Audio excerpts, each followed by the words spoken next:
The Phantom Archives of Edgar the Architect, and Schale by Gen Kagami. Volume 1. Tokyo Prada Aoyama, The Transparent Aspic and the Tepid Rain. Untethered from the concept of time, the genius architect Edgar and the pearl-haired youth Schale wander through eternity, retaining their youthful, exquisite forms. Across eras, they traverse the world's renowned architectural works and the maddening constructs Edgar himself once assembled.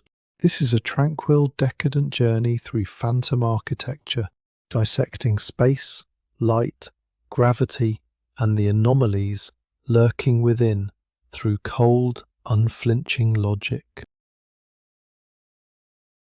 1.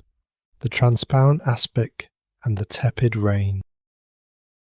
Tell me, Edgar, my foie gras and fig terrine is exquisite, yet its richness is stifling, as if it means to choke me, Schale murmured. In a starred bistro tucked away in the back streets of Aoyama, he toyed with a glass of golden sauterne, his pearl hair swaying with languid grace. What you have there is a violent cage, meant to paralyze the senses with fat and sweetness. My plate, however, is different. It is a cold, calculated structure designed to anchor beauty in eternity. Edgar quietly set down his glass of Chablis Grand Cru, radiating hard minerality, and cast a chilling gaze upon his own dish. Resting there was a terrine, vibrant seasonal vegetables encased in a flawlessly rectangular block of highly translucent aspic. It seals the uncontrollable nature that bugs of raw vegetables within the rigid exoskeleton of gelatin, not to protect the contents. The transparent outer shell itself is the structure that dominates the interior and dictates its form. I see. Yet those vegetables look as though they have perished. A perfect specimen case. As Schale murmured with ennui, Edgar twisted the corner of his lips in an arrogant sneer. Art is uncontrollable dysfunction, a wild beast, if you will. The act of making it producible and observable merely reduces it to a zoo. Are you solving someone's problem in a way only you can, elevating it to a higher dimension of beauty or rationality? This chef has solved the problem of decaying freshness by confining it within a tranquil zoo of suffocation, this terrine. Not a poor stratagem. Swallowing the final bite with frosty detachment, Edgar set the Chablis down. The moment his fingertips parted from the glass, they revealed a cold texture, white as porcelain. His ascent from the chair was as quiet and haughty as if he had entirely dismissed the laws of gravity. A charcoal-grey cashmere coat drank in the bistro's dim illumination, gleaming with a dull sheen. Concealed within its lining lay dark crimson silk, flashing a venomous allure with his every motion. Black hair clung coldly to his brow, shadowing eyes that were as piercingly clear as the Chablis, yet steeped in a frigid stillness that permitted no light to pass. His skin was the pallor of sloe, drained of life's flush. It was the absolute beauty of a doll at the far edge of rejecting all biological existence. Following Edgar, Schale also rose, an ivory cashmere knit. The weave draped languidly along the line of Schale's delicate shoulders, revealing glimpses of a translucent pale nape through the gaps. The fingertips tugging at the collar were white as mist, exhaling an air of innocent decadence. The pearl-hued hair, soft as spun silk, absorbed the scarce light of the room, taking on the iridescent lustre of mother-of-pearl. Dampened by the tepid humidity seeping from outside, it fell heavily upon those shoulders, casting an unbothered, melancholic shadow. Sinking into that shadow were feverish, dreaming eyes. A dreadful dampness. The air in Tokyo is like swimming through lukewarm soup. Stepping out of the establishment, Schale knitted his brow at the clinging discomfort, innocently tugging at his collar. The beauty of the two stood out in stark, alien relief against the cluttered, rain-slicked scenery of Aoyama. Edgar's hard edge, Schale's soft yielding. That contrast harmonized like a flawless piece of architecture in itself. The humidity today exceeds 80%, but our next destination will differ. Edgar lightly tapped the wet asphalt with the toe of his leather shoe, lifting his gaze. Beyond the Zelkova trees of Omotesando, beneath a grey sky hazy with rain, the anomalous edifice towered, a colossal block of crystal. Hundreds of diamond-shaped panes of glass were fitted into a metallic grid, forming a single massive polyhedron. The surrounding clutter of buildings and power lines reflected in warped distortions across its surface, projecting a profound dissonance, as though a piece of space had been excised entirely. Tell me, what is that? It looks less like a building and more like a colossal, tasteless glass ornament. Schale paused, transfixed by its imposing presence. Prada Aoyama, designed by Herzog and de Meuron, Edgar announced coolly. It is akin to my Tureen. The structure itself serves as the outer wall, functioning simultaneously as a design to seal the interior tight. Pillars, beams, all are integrated into that grid of glass. Come, Schale. A visual inspection of the structure is required. 2. Visual disturbance and the chill of a vacuum. As they drew nearer, the abnormality of the structure grew stark. The glass was not flat. Some panes bulged like convex lenses, while others sank concavely. This caused the interior scenery to writhe and distort like a living organism. The inside is warping, unsettling. I feel somewhat dizzy, Schale grimaced faintly. A visual disturbance, an artifice to obscure the boundary between the interior and the exterior. The two stood before the heavy glass of the automatic doors. With a low mechanical hum, the threshold opened. At that precise moment, Schale swallowed a short breath. The air had shifted. As though the tepid humidity outside had been a lie, the atmosphere within was rigid, freezing, and entirely devoid of moisture. It was like stepping into the high-performance storage vault of a museum. It's too quiet, Schale whispered in a voice meant for no one. The sound of rain and the clamour of cars outside had been completely severed by the thick walls of glass. 3. Exoskeleton and the absence of gravity. The interior was a cavernous atrium with nothing to obstruct the view. White floors, white ceilings, and the countless diamond glass grids comprising the walls. It's empty. There are no pillars, Edgar. Schale surveyed the expanse and spoke. So vast, yet not a single pillar to uphold the ceiling. It is as if gravity has ceased to function solely in this place. That is the revelation behind the magic of this architecture. Edgar's icy gaze scanned the skeleton of the space. The outer grid itself acts as the structure bearing the building's weight, much like the skeleton of a bird or the exoskeleton of an insect. Thus, there is no need to erect pillars within. It gives birth to an entirely liberated void. Approaching the glass wall, Edgar traced its thick cross-section with a finger. Look closely, Schale.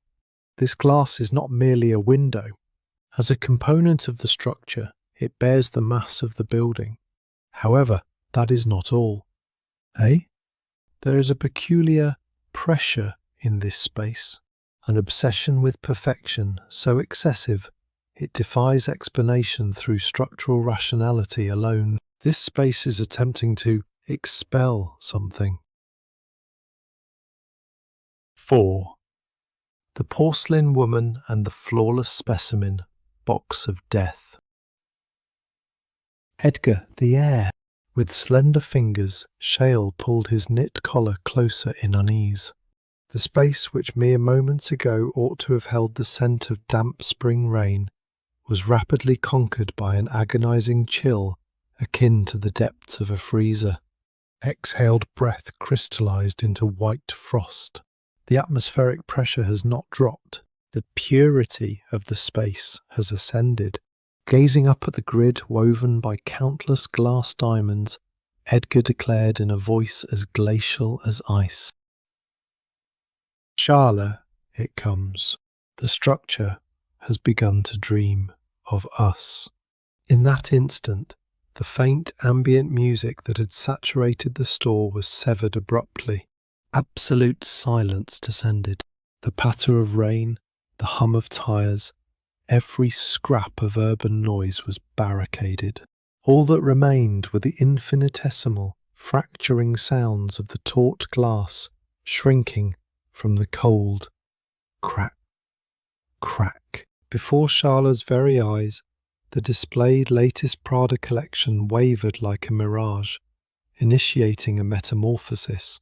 The lightweight nylon bags had imperceptibly transmuted into the mourning garbs of medieval noblewomen, adorned in heavy velvet and tarnished silverwork. Upon shelves where polished high heels had stood, pairs of exceedingly small children's shoes, woven from ivory and human hair, now sat enshrined. This was no boutique. It was a colossal collection room of death.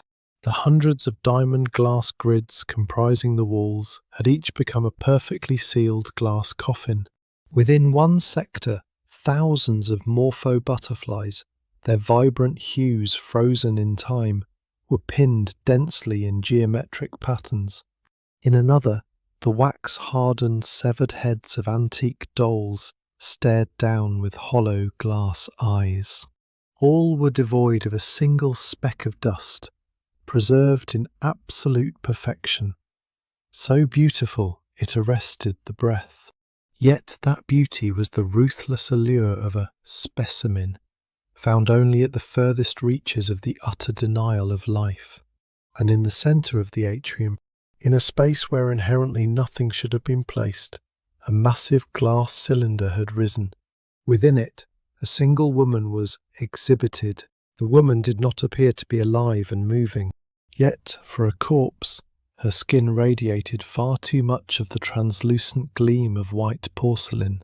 What draped her was no modern attire, but an unbearably opulent uchikake kimono, layered dozens of times over.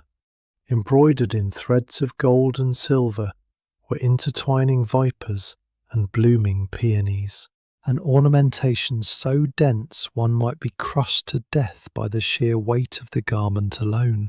The woman maintained a flawless stillness, like a doll in a glass cabinet, without so much as a blink. Yet at the moment Schale, captivated by that beauty, drifted unsteadily toward her. Within the woman's pale face, reminiscent of a lacquered mask, only the blood-coloured lips moved, faintly, ever so faintly. Show me.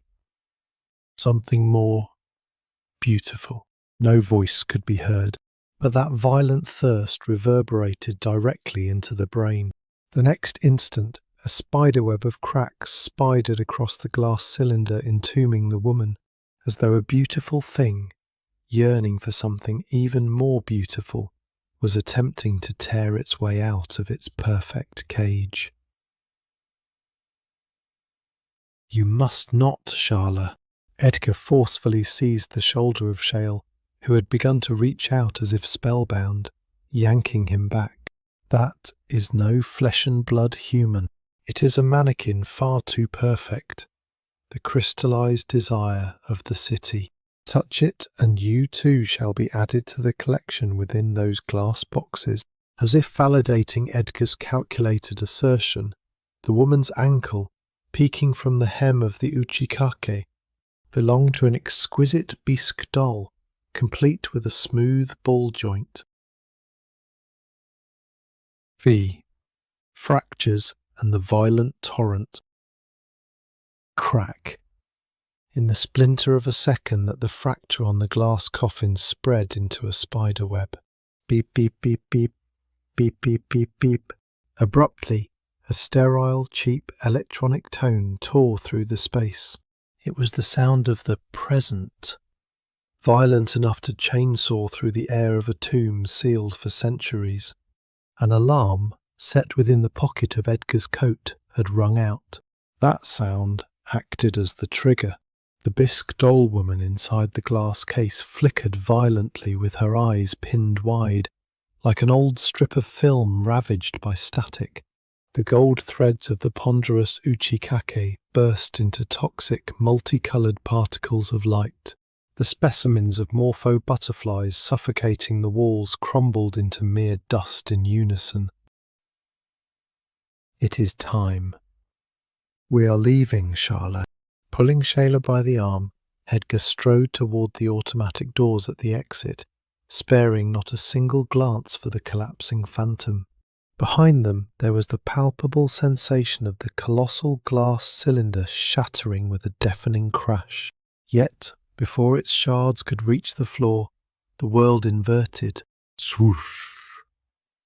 The vacuum silence that had been crushing their eardrums vanished, and the damp hiss of rain, coupled with the hum of traffic on Aoyama Avenue, flooded in as a violent torrent. The freezer-like chill dissipated, leaving the tepid humidity of the city clinging to their skin. Ha! Ah! Ah! The moment they cleared the automatic doors and stepped onto the wet pavement, Schale inhaled deeply like a drowning man and collapsed to his knees. His delicate back heaved violently in pursuit of oxygen. His lungs were screaming from the precipitous shift in atmospheric pressure. Breathe deeply. An overly rapid ascent induces decompression sickness in the mind. Edgar opened his umbrella, casting its shelter over Schale's trembling shoulders. The glass edifice, when looked upon in retrospect, had reverted once more to a colossal, sterile block of crystal, slicked with rain. Inside, several patrons were taking light, new nylon bags in hand, conversing with clerks with smiles, as though nothing at all had transpired. That suffocating collection room of death had been cunningly concealed once again beneath the membrane of a flawless show window. It was beautiful, Edgar. Everything about it.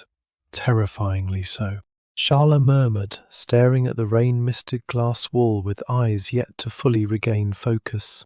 Down his cheeks, tears as cold as glasswork had carved their tracks. Beauty is, after all, the most efficient preservative. Edgar turned his back on that titanic glass box, as if he no longer harboured a shred of interest in it. This place is nothing more than a colossal jar of formalin designed to preserve the desires of the city for eternity without rot. Let us go, Schale. There is no need to linger. Edgar began to walk away.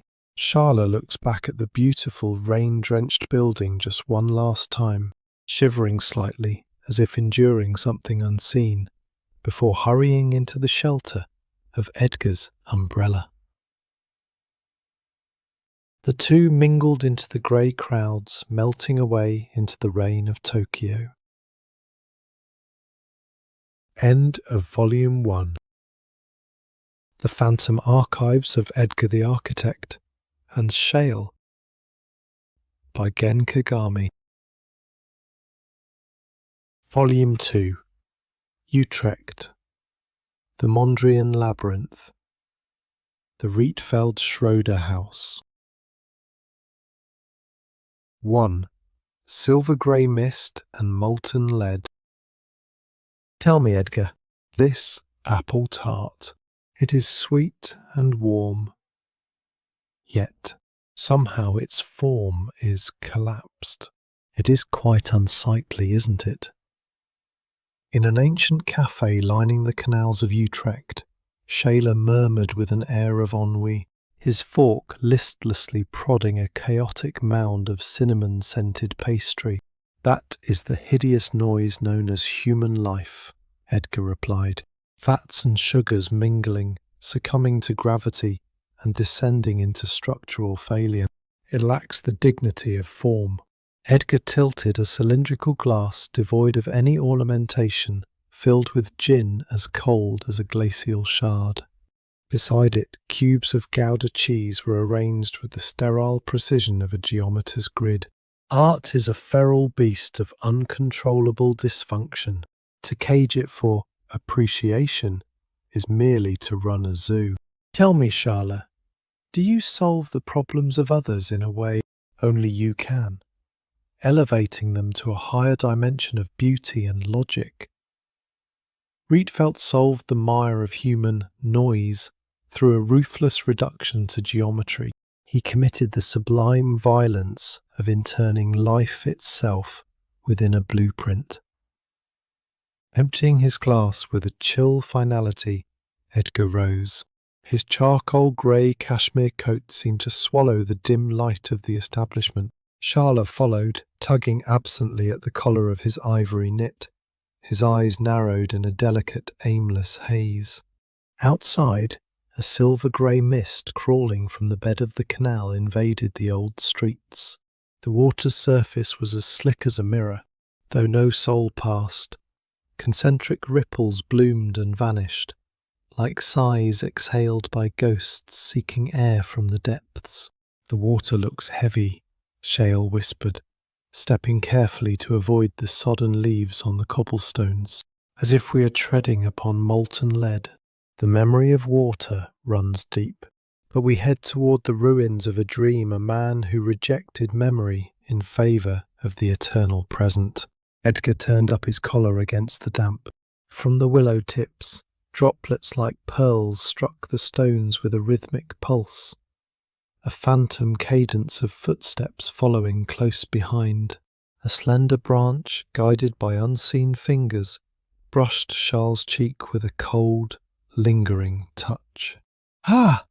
Schale caught his breath, clutching Edgar's sleeve.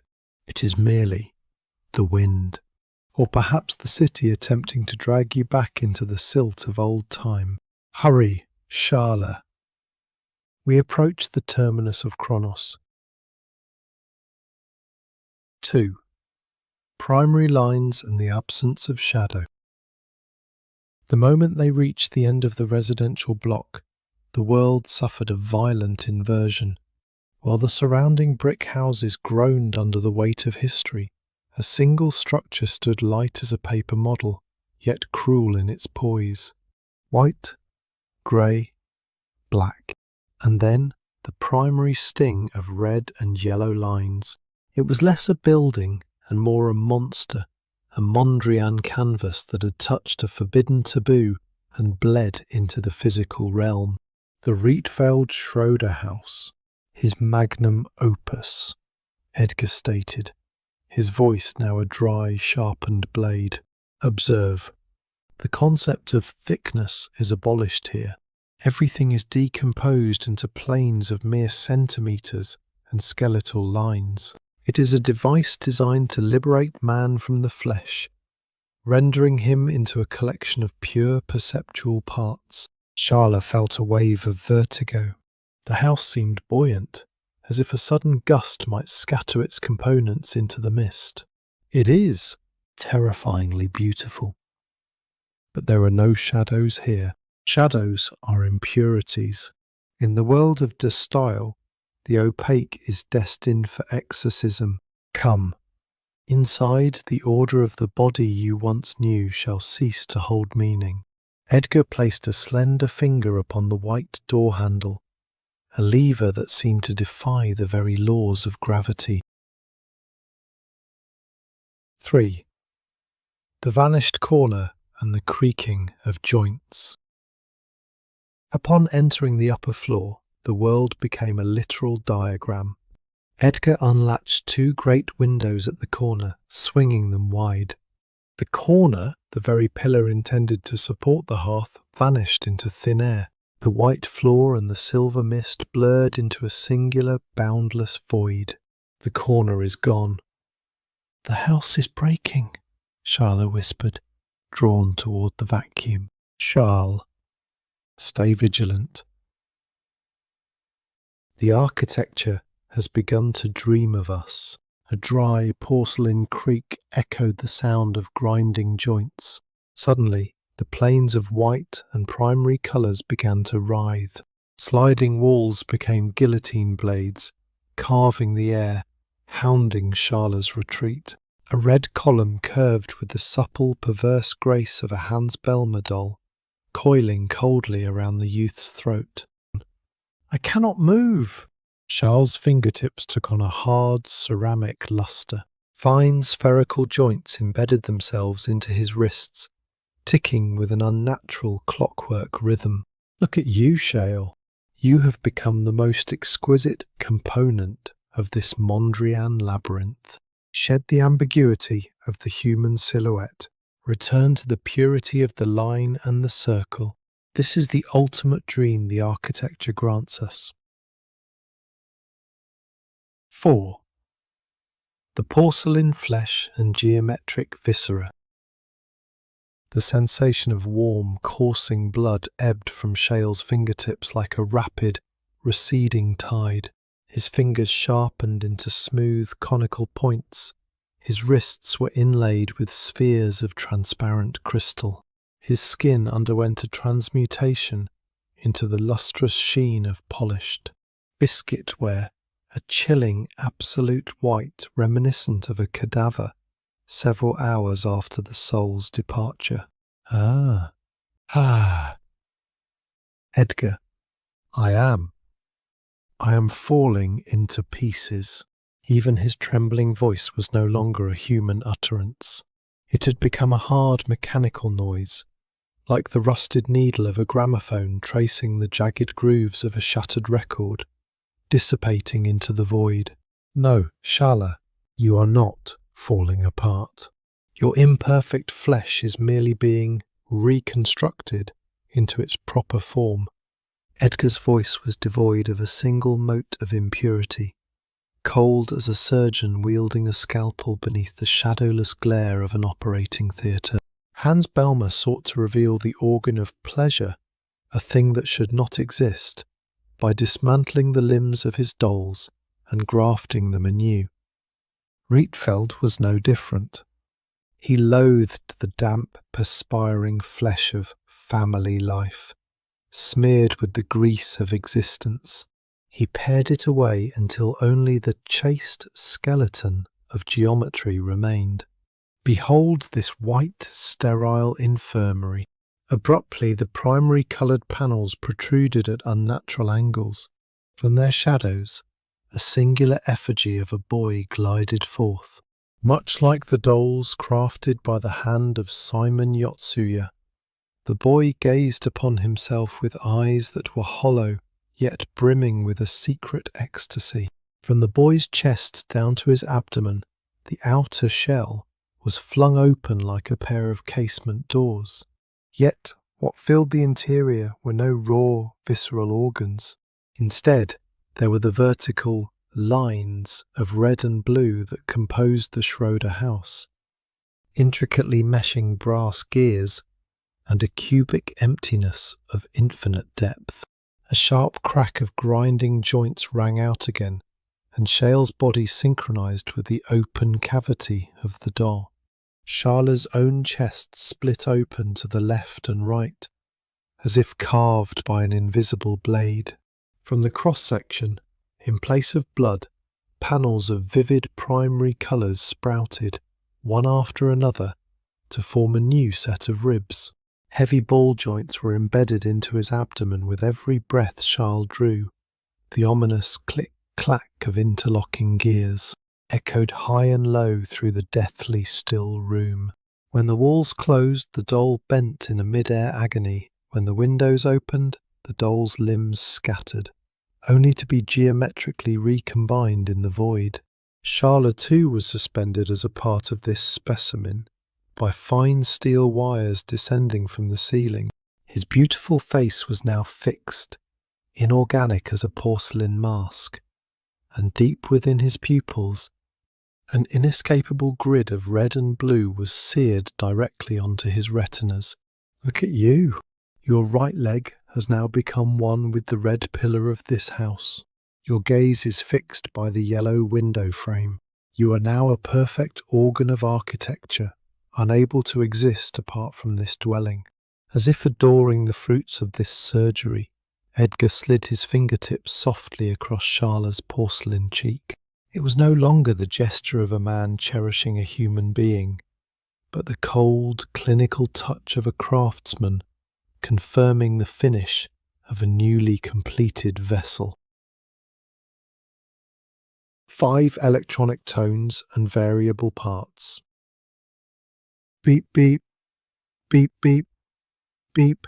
A sterile electronic tone violently severed the primary coloured nightmare. The rigidity of the strained space dissolved from the windows. The damp mist of Utrecht and the faint scent of the canal came rushing back. Ha! Ha! Ah! Schale stood near the corner that had once vanished, gasping for breath like a man who had nearly drowned. He checked his hands. There he found the soft, reddish skin of a human. A horrible dream. Edgar, I thought I had truly turned into a red and blue chair, or a wall.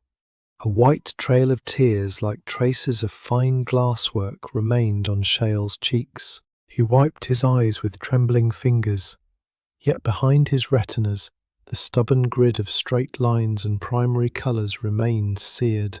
Had you become a chair, it would have been the highest grace this architecture could bestow. To Rietveld, a human is nothing more than a variable part used to compose a space. The terror you felt was a testament of love, the house attempting to correct you into your proper shape. Edgar turned his coat with a flourish, heading toward the stairs with a stride that knew no hesitation. Come, Schale. If we linger, your joints may well be trapped forever within the sliding walls of this house. The two departed the Schroeder house, which now held the morning light as if nothing had occurred. As if watching their retreating figures vanish into the grey mist, the red and blue chairs sat alone in the empty room, silently exposing their surfaces. End of Volume 2. The Phantom Archives of Edgar the Architect and Schale by Gen Kagami. Volume 3. The Netto, the water mirror of Nirvana, the Brion Cemetery. Untethered from the concept of time, the genius architect Edgar and the pearl-haired youth Schale wander through eternity, retaining their youthful, exquisite forms. Across eras, they traverse the world's renowned architectural works and the maddening constructs Edgar himself once assembled. This is a tranquil, decadent journey through phantom architecture, dissecting space, light, gravity, and the anomalies lurking within through cold, unflinching logic. 1. The tumult of the living, the silence of the dead. The wipers listlessly brushed away the raindrops striking the windshield. The rural roads of the Veneto region, Italy, were sandwiched between endless cornfields and a low-hanging leaden sky, creating the illusion of driving toward the very edge of the world. Only the low thrum of the engine of the vintage Fiat Edgar piloted resonated through the damp interior of the car. Hey, Edgar. That meal just now, it was truly exquisite, wasn't it? Schale, in the passenger seat, leaned forward and spoke with a flush of excitement. From his soft, off-white knit sweater, there drifted the faint scent of rain and the sweet aroma of the restaurant they had just departed. That's squid ink risotto! I was startled by how pitch black it was, but it tasted of the ocean floor. And the tiramisu for dessert, The mascarpone was so light and airy, I felt I could eat it forever. Schale's eyes sparkled like a child's as he pointed to his own mouth. A small dark trace of squid ink still lingered at the corner of his lips. Edgar cast a fleeting glance toward Schale before returning his gaze to the sodden asphalt ahead. To think you can devour life with such greed, even as we head toward a cemetery, Edgar remarked, his voice as dry and chill as a tweed jacket. But delicious things are delicious. Besides, visiting a grave is something only the living can do with any vigour, isn't it? Where we go is no such sentimental place. It is a fortress of death, wrought in concrete by Carlo Scarpa. Edgar turned the wheel. The car veered off the paved road, tyres crunching over gravel as it glided into a parking area behind a small church. Upon alighting, they found themselves still within this world. Preceding the private burial grounds of the Brion family lay the communal cemetery of the village. Between miscellaneous headstones adorned with colourful silk flowers and raw, vivid photographs, a few elderly women moved to and fro. Oh look, Maria's plot has weeds growing again. Honestly, what are her sons thinking? The old women chattered vibrantly in Italian, scrubbing stones with brushes or tilting watering cans. What resided there was not the solemnity of death, but a humid, everyday landscape, an extension of life itself. It's rather lively. It's not frightening here at all, Schale noted, casting a friendly gaze toward the women. Come, Schale, this is merely a thoroughfare. Paying no heed to the clamour of the living, Edgar pressed into the depths of the communal cemetery. Where the hodgepodge of headstones ended, a strange concrete wall appeared, rising in stark isolation from the surrounding scenery. It stood like a barrier, a kekai, signifying that beyond this point, the realm was governed by an entirely different logic.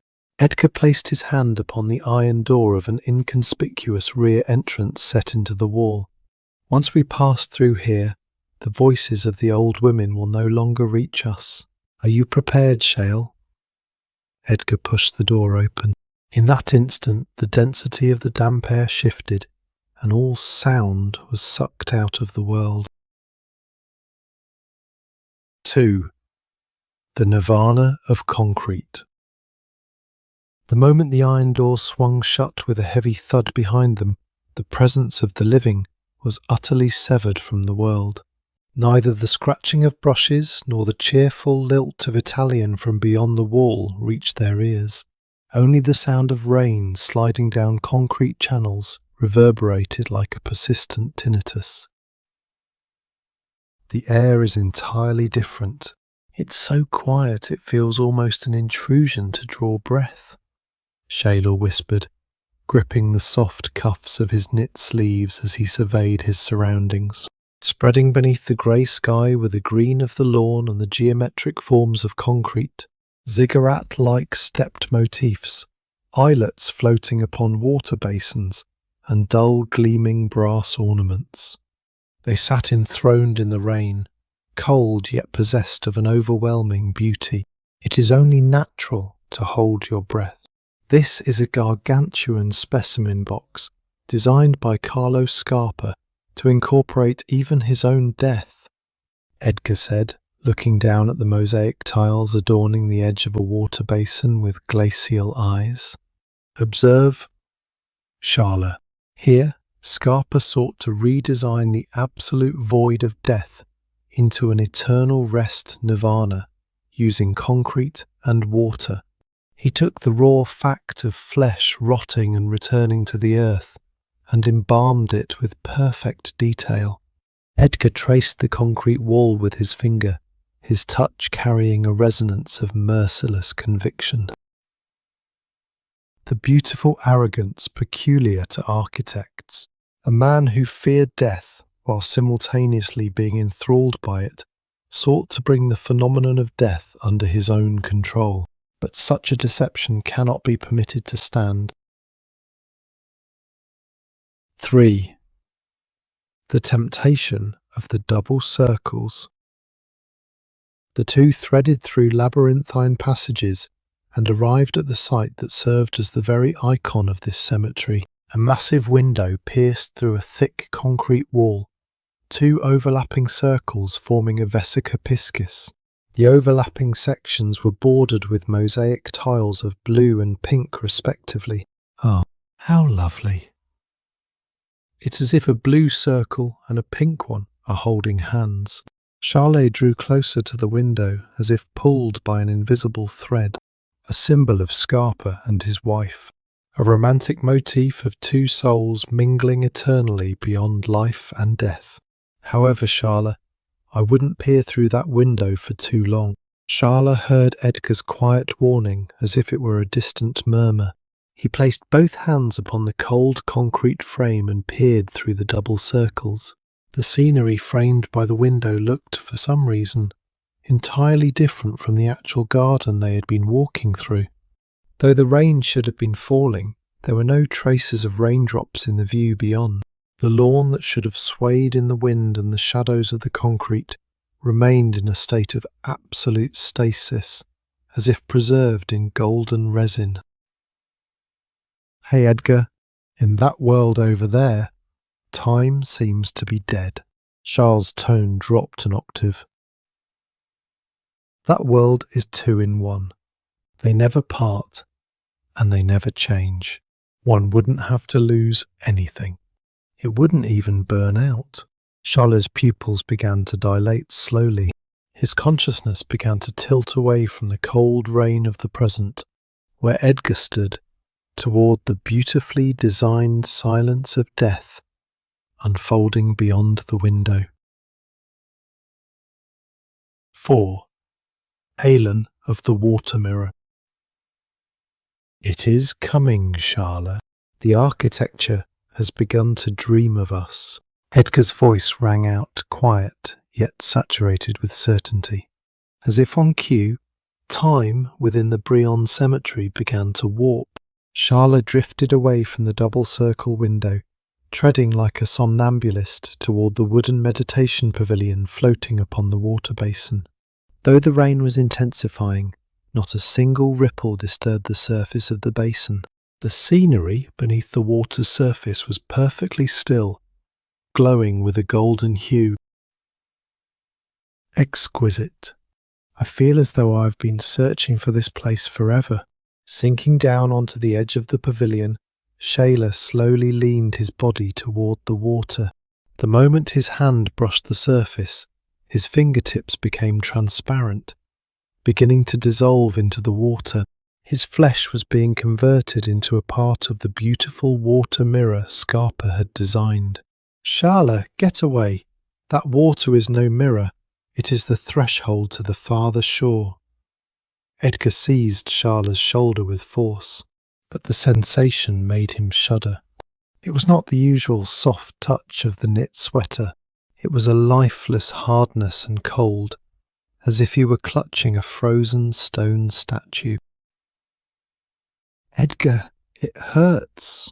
Let me go now.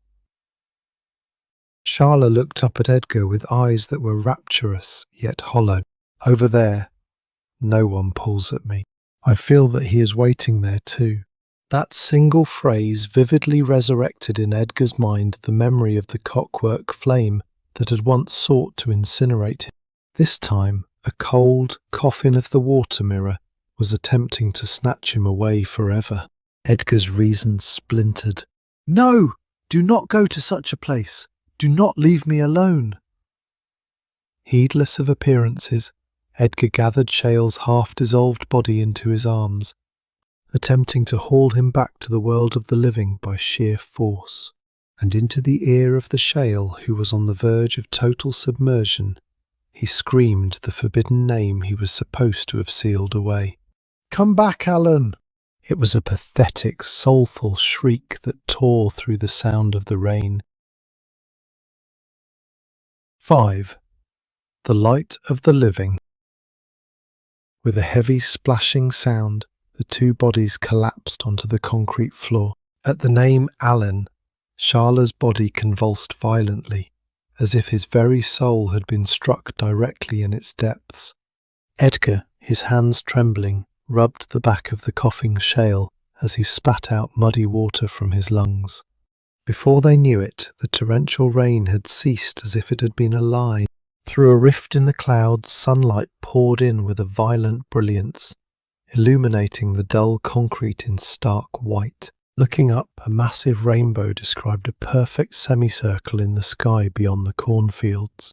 It was so vivid that it seemed to overwrite this garden, which had aestheticized death with the raw light of reality.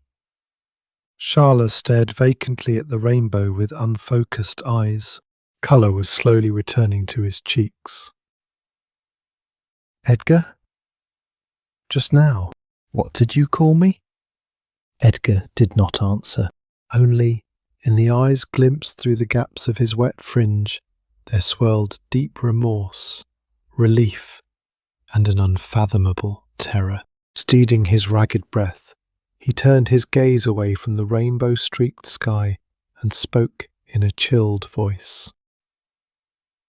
A hallucination, an illusion wrought by the sound of the rain. Come, Schale. The humidity here was too high. It is poison for your temperament.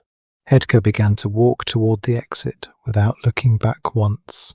Left behind, Schale gazed at the water basin, which had returned to being mere water, reflecting the light, and once tightly gripped his own chest. There remained the sharp, searing pain in his heart he had felt the moment Edgar called him back, embracing a silence deeper than ever before, and a truth that must never be touched. The two walked beneath the rainbow, the symbol of life, and departed the garden of death that was far too beautiful.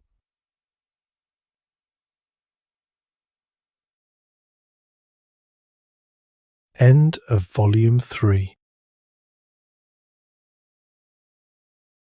The Phantom Archives of Edgar the Architect and Schale by Gen Kagami.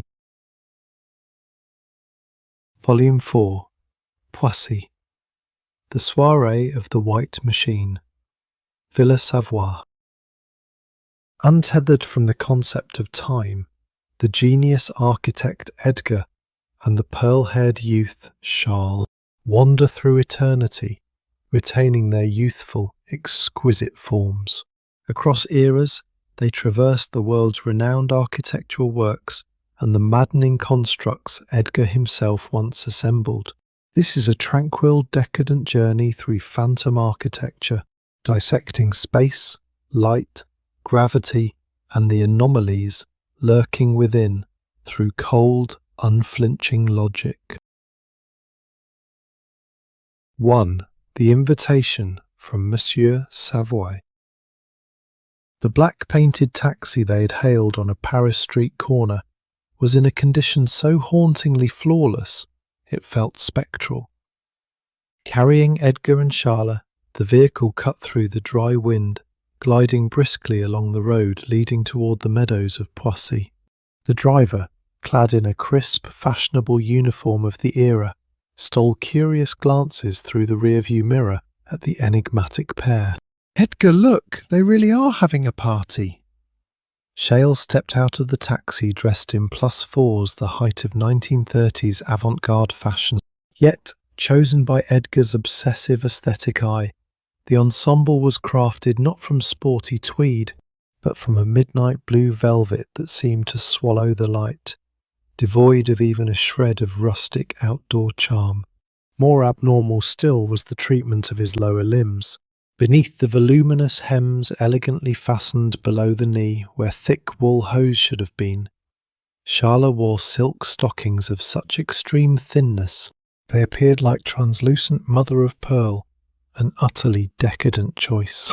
The contrast between the heavy masculine leather shoes and the perverse, fragile shimmer of silk against his calves cruelly highlighted his existence as a beautiful bug within this rational space. Edgar, meanwhile, utterly rejected the pastoral scenery and resort trends. He wore a charcoal grey three-piece suit, cut with the lethal precision of a razor, excluding all play or leisure. It was less a garment of cloth and more a steel framework assembled through rigorous structural calculation, with a necktie of ice-like silk fastened without a millimeter's error. His constructive silhouette radiated an intimidation so profound. He seemed to be a piece of chilled absolute architecture himself, standing sharp against the soft, Poissy breeze. In the centre of the meadow, a pure white box rose from the earth upon pilotis, the Villa Savoie. At its base, the latest luxury automobiles of the day were lined with mathematical order and elegantly dressed. Ladies and gentlemen were being drawn into the entrance as if by a vacuum. Humph! Le Corbusier, I see you still insist on defining human movement by the arc. Edgar handed a generous tip to the driver and, adjusting the lapel of his perfect suit, quietly spat his poison toward the white machine. Guiding humans into the residence by the turning radius of a motor car, a design as rational as it is restrictive. Stepping inside through the glass-walled entrance, they were enveloped in an inorganic silence as cold as a hospital. In the hall immediately adjacent sat a lone white wash basin, exposed and starkly out of place for a residence. A device for isolating and purifying man from contagion. How thorough! Edgar gave a derisive snort, and an elderly butler in a tailcoat bowed deeply, his voice unreadable. Welcome to Villa Savoie. Madame and the guests await you in the salon on the primary floor, having ascended the ramp. Prompted by the butler, the two began to climb the concrete ramp that stretched gently through the centre of the space. Along its edge crawled a handrail of black steel piping, reminiscent of a factory gangplank or a steamship deck tracing a cold, uncompromising line. This incline, leading from the dim first floor to the light-drenched second, was calculated to keep even the walker's heartbeat at a constant rhythm.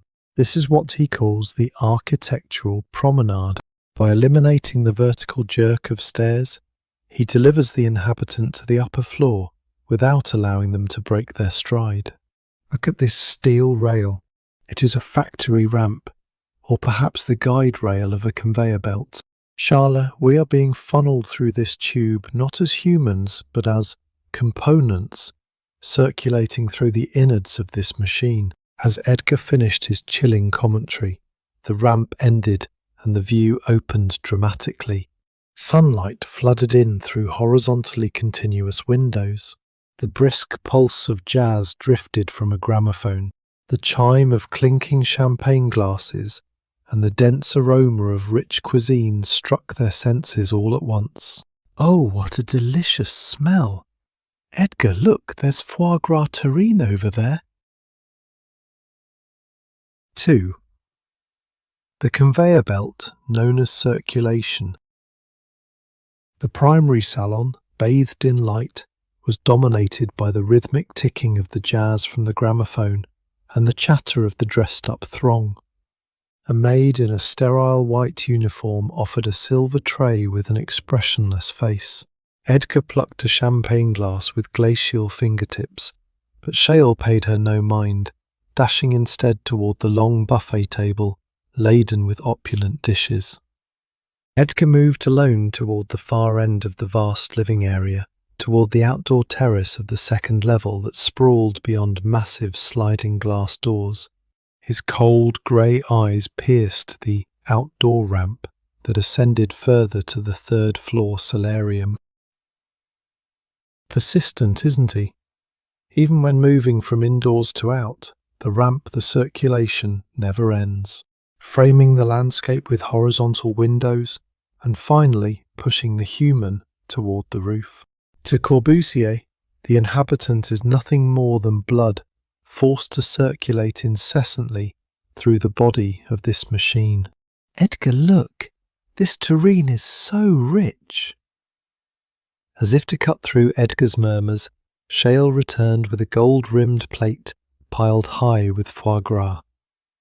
That innocent, violently raw appetite and emotion of sorts scattered the scent of beast and fat through the perfectly calculated sterile space. It was then that the hostess, Madame Émilie Savoie, approached the two conspicuous outsiders, her pearls clicking with a hard, mechanical sound against her neck. "Welcome, my dear guests. Is this house not marvellous?" Though I must confess the kitchen was flooded by yesterday's rain. When I complain to Le Corbusier, he merely offers logic. Machines require maintenance, as if he fancies himself a mere mechanic. The moment the Madame vented her grievance with a doll-like smile, clack! From deep within the residence a heavy, unpleasant driving sound echoed, as if a massive brass mainspring were being forcibly wound.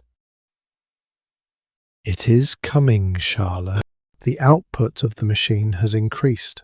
Edgar sipped his champagne just enough to dampen his lips, speaking with ice-cold calm. Immediately, the atmosphere within the villa shifted.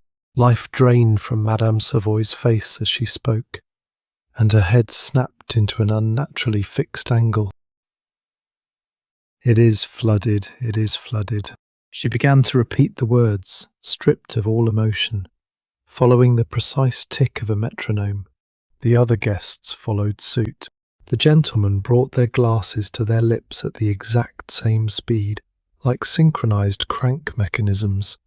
The ladies began to move with a fixed stride, as if placed upon an invisible conveyor belt, treading toward the outdoor ramp Edgar had been watching, ascending mechanically. They were no longer human. They had become parts of an automata, integrated into the Villa Savoie, the machine 4, living, functioning solely to maintain the flow of the bloodline. 3. The programmed promenade. "Wait, what's wrong with everyone? Madame, pull yourself together."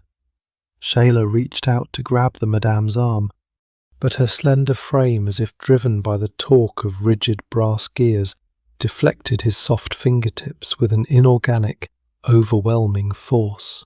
Not a single guest spoke now. With hollow eyes they ascended the outdoor ramp. It was nothing less than a cold evacuation procedure, following the perfect promenade intended by the architect to force the circulation of stagnant blood. It is futile, Schale. They are now components of this architecture. Edgar leaned against a concrete wall, apart from the eerie procession of automata, observing the mad spectacle with his grey eyes.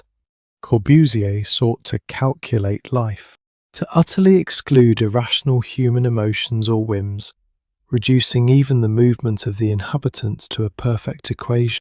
This is the ultimate conclusion of that purposefulness. Truly, it is so beautiful it makes me nauseous. At the wall of the roof garden, the solarium where the ramp ended, the automata stopped one by one before the long horizontal openings. Every single one of them tilted their heads at the exact same perfect angle to view the scenery outside, repeating the pose. It was not a breath of fresh air from the world outside, but a ritual of ideological incarceration, forcing them to appreciate only the correct view designated by the architect. 4. Escape to the ordinary. This isn't a party anymore. I just want to finish my foie gras. In a fit of pique, Schale forcibly snatched the plate of terrine from the hand of a servant who was continuing its mechanical motions. In that instant, as if a gear had been stripped, the rhythm of the villa began to crumble and grind. The gramophone needle jumped, and the automata collapsed on the spot like puppets whose strings had been cut. Good grief. It seems your appetite has caused a bug in the monument of modern architecture. Edgar sighed, grabbing Schale by the collar and leading him outside. Beneath the pilotis, The same taxi as before was parked silently, as if it were only natural to wait for its fare. Back inside the car, the scent of leather seats and the comforting vibration of the engine enveloped them. Seeing Schale stuffing his face with the stolen terrine, Edgar gave a small, rare smile.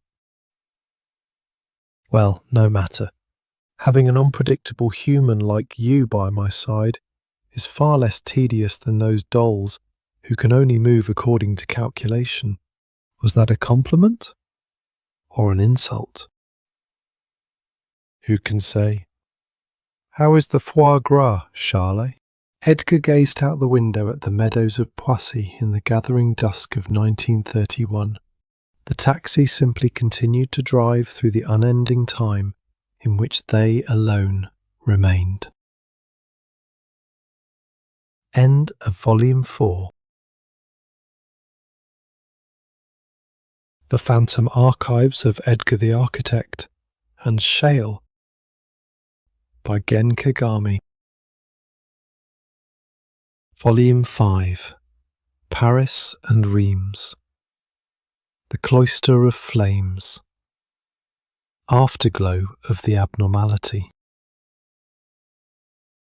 Untethered from the concept of time, the genius architect Edgar and the pearl-haired youth Schale wander through eternity, retaining their youthful, exquisite forms. Across eras, they traverse the world's renowned architectural works and the maddening constructs Edgar himself once assembled. This is a tranquil, decadent journey through phantom architecture, dissecting space, light, gravity, and the anomalies lurking within through cold, unflinching logic. 1. Sanctuary Revelry and the Dreams of Architecture. Le Caveau du Palais, an old bistro breathing in the shadows of the Place Dauphine on the Ile de la Cité. From a blackened iron skillet, pale blue flames suddenly roared to a violent height, the frenzy of fat and cognac exploding in a steak au poivre flambé. Schale, his pearl-coloured hair lustrous under the dim lamplight, directed his ennui-laden eyes toward the flickering of those flames. Enveloping his fragile shoulders was an ultra-thin charcoal cashmere knit, its neck opening decadently deep, the white porcelain arms peeking from carelessly pushed-up cuffs, and the defenceless hollows of his collarbones were faintly flushed, struck by the burning heat of the alcohol. Hey Edgar, I always think this, but the blue flame spreads so quickly, it's like fireworks. Schale, pulling up the sleeves of his charcoal cashmere as if they were too much to handle, tossed the stimulation of savage pepper and dripping red meat into his defenceless lips, one after another, as if devouring sweet confections. When I put it in my mouth, the stinging pepper feels terribly sweet. This red wine we're drinking together smells like old earth too. Even the raw act of dropping the violent savour of meat and the heat of wine into his viscera melted into his languid silhouette, precipitating into the darkness of the bistro as a decadent allure. Edgar, in an impeccable outfit of a dark grey waistcoat over a white cotton shirt woven at 120 count, quietly slid his silver knife, carving the rose-coloured meat sealed by a perfect fire with the chilling precision of an anatomist. Set fire to the cognac's alcohol to char the surface instantly. Through the mercilessly destructive violence of flame, unnecessary moisture is driven off, sealing only the essence of flavour within. In response to the question of how meat should be handled, this chef has presented the most vivid resolution: the control of fire. It pairs quite well with this premiere pomade. He drained the wine remaining in his glass with satisfaction. But fire always harbours a hunger to burn away every space. It is a fine night. Shall we take a walk, Schale? The two rose quietly. Schale languidly slipped a thick tweed jacket woven in pale dove-wing grey over his shoulders and Edgar donned a jet-black Chesterfield coat with perfect neatness as they stepped out into the Parisian streets, where the winter chill was taut. That night, the Parisian sky was still enveloped in a gentle ultramarine. Edgar and Schale were on the gallery of Notre Dame Cathedral, dozens of metres above the ground, after the gates had closed. To them, this was merely one of many nighttime strolls they had repeated countless times. The infinite patterns woven by Gothic stonework, the strange silence of the gargoyles staring down at the Parisian streets submerged in darkness. This gargantuan stone vessel was like a familiar bedroom, gently enveloping them as they existed outside of time. "Hey Edgar, look! Someone left a cigarette butt on the tip of the Chimera's nose. How ill-mannered. Foo-foo, likely a forgotten item from a modern pilgrim. Schale, don't lean out so far. Your fragile body would shatter easily if slammed against the cobblestones." At Edgar's words, Schale gave a mischievous smile. They were merely staying outside of time. They were by no means invincible. Bones break if they fall from a height, and sharp blades easily rend that white skin. However, no matter how deep the wounds they sustain, they can never reach the exit of time that the rest of the world overtakes. "Hey Edgar, when was the first time we came here?" "I believe it was around the time Viollet-le-Duc had just finished this spire. Back then the entire city was sootier, and the sound of horse carriages echoed even up here." A nostalgic conversation, but that tranquil time was brought to an abrupt end by an abnormal heat thrusting up from beneath their feet. 2. The dream of the object. The first thing they felt was a faint vibration transmitted through the stone walls. It was an eerie trembling, as if a gargantuan heart were slowly pulsing in the depths of the cathedral. In the air, a scorching yet somehow nostalgic stench of iron began to drift. "Schale, it comes. The architecture has begun to dream of us." Simultaneously with those words, the interior of the sanctuary writhed, as if it had begun to breathe like a living creature. On the stone floor of the gallery, the figures of medieval craftsmen swinging chisels were suddenly hallucinated. The stained glass of the rose window emitted a primary brilliance of the 13th century, impossibly vivid, and that light felt hot enough to sear their skin.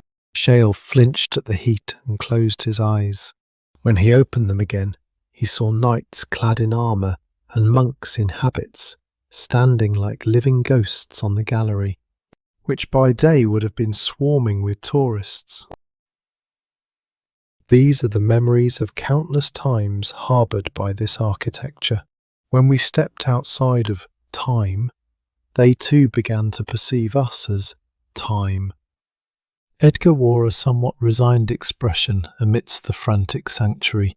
A dry, crackling sound began to echo from the gargantuan timber-framed space in the attic known as the forest. It was the result of the architecture's memory becoming an all too intense, all too violent dream. The remnants of that anomaly, accumulated over hundreds of years, were now attempting to eat through this cathedral from the inside. 3. Baptism of the flame. The sparks became flames like a hungry beast, swallowing the forest in an instant. The once silent attic transformed into a roaring orange hell. From the heat of the fire, the stained glass shattered like jewels, and melted lead poured from the ceiling as a silver rain. Even for bodies that had forgotten death, that overwhelming thermal mass overran flesh and soul equally. "Edgar, it's hot! Let's go down!" "No, the stairs have become a chimney." "Schale, this way!" Edgar grabbed Schale's slender wrist, running as if stitching through the collapsing scaffolding. Through Edgar's mind flashed the afterglow of that horrific scenery, the original catalyst that had cast them out of time. The site of that origin, where stone burned, wood fell, and the screams of loved ones vanished as sparks. Once again, architecture dies. Schale's cry was drowned out by the roar of the roof collapsing. From overhead, melted lead fell as a boiling silver rain. It was the signal for the end of the evening party, for the most luxurious and most cruel signal in the world. 4. Ash Regret and the Phantom of the Cigarette Butt. After the roar like a scream departed, all sound was severed from the world. Merely a wind harbouring heat from within churned ash into the silence. The grand timber framing of the attic, once called the forest, had been reduced to a wretched, blackened, carbonized skeleton across the choir. A blanket of ash and the dregs of melted lead spread, dully reflecting the moonlight. Maybe it wasn't an anomaly. There was a cigarette butt on the chimera's nose, wasn't there? Schale dropped a hollow gaze at the black ash at his feet, hugging his own slender shoulders. If I'd just picked it up then, I might have killed the architecture because of that. The white porcelain flesh trembled in small increments. Edgar, with both hands submerged in the pockets of his jet-black coat, looked down at Schale quietly. Schale, do you remember the fire at Reims Cathedral? Schale raised his ennui-laden eyes, brimming with tears, swaying his pearl-coloured hair in a puzzled manner. Reims? No, I don't know it. Did that place burn a long time ago too? Edgar's stiffened fingertips relaxed ever so slightly inside his pockets. Shall we go there now? Edgar announced quietly. You can see the true strength of architecture. 5. Exile to the North and the regenerated stone skin. Early morning, while Paris still emitted black smoke from the pain of having a part of itself burned. An old Peugeot carrying Edgar and Schale was running northeast, its dry engine sound echoing. The gentle hills of the Champagne region, the winter morning mist covering the vineyard, which looked like dead trees, was terribly cold, quietly freezing the air inside the car. What kind of place is Reims? Schale, sinking into his dove-wing grey tweed in the passenger seat, murmured while pressing his forehead against the freezing window glass. What do you mean by the true strength of architecture, Edgar? Edgar stared at the mist ahead, moving his fingers slightly as if to confirm the feel of the leather gloves gripping the steering wheel. Ultimately, it is synonymous with the strength of people. It was a quiet, certain assertion.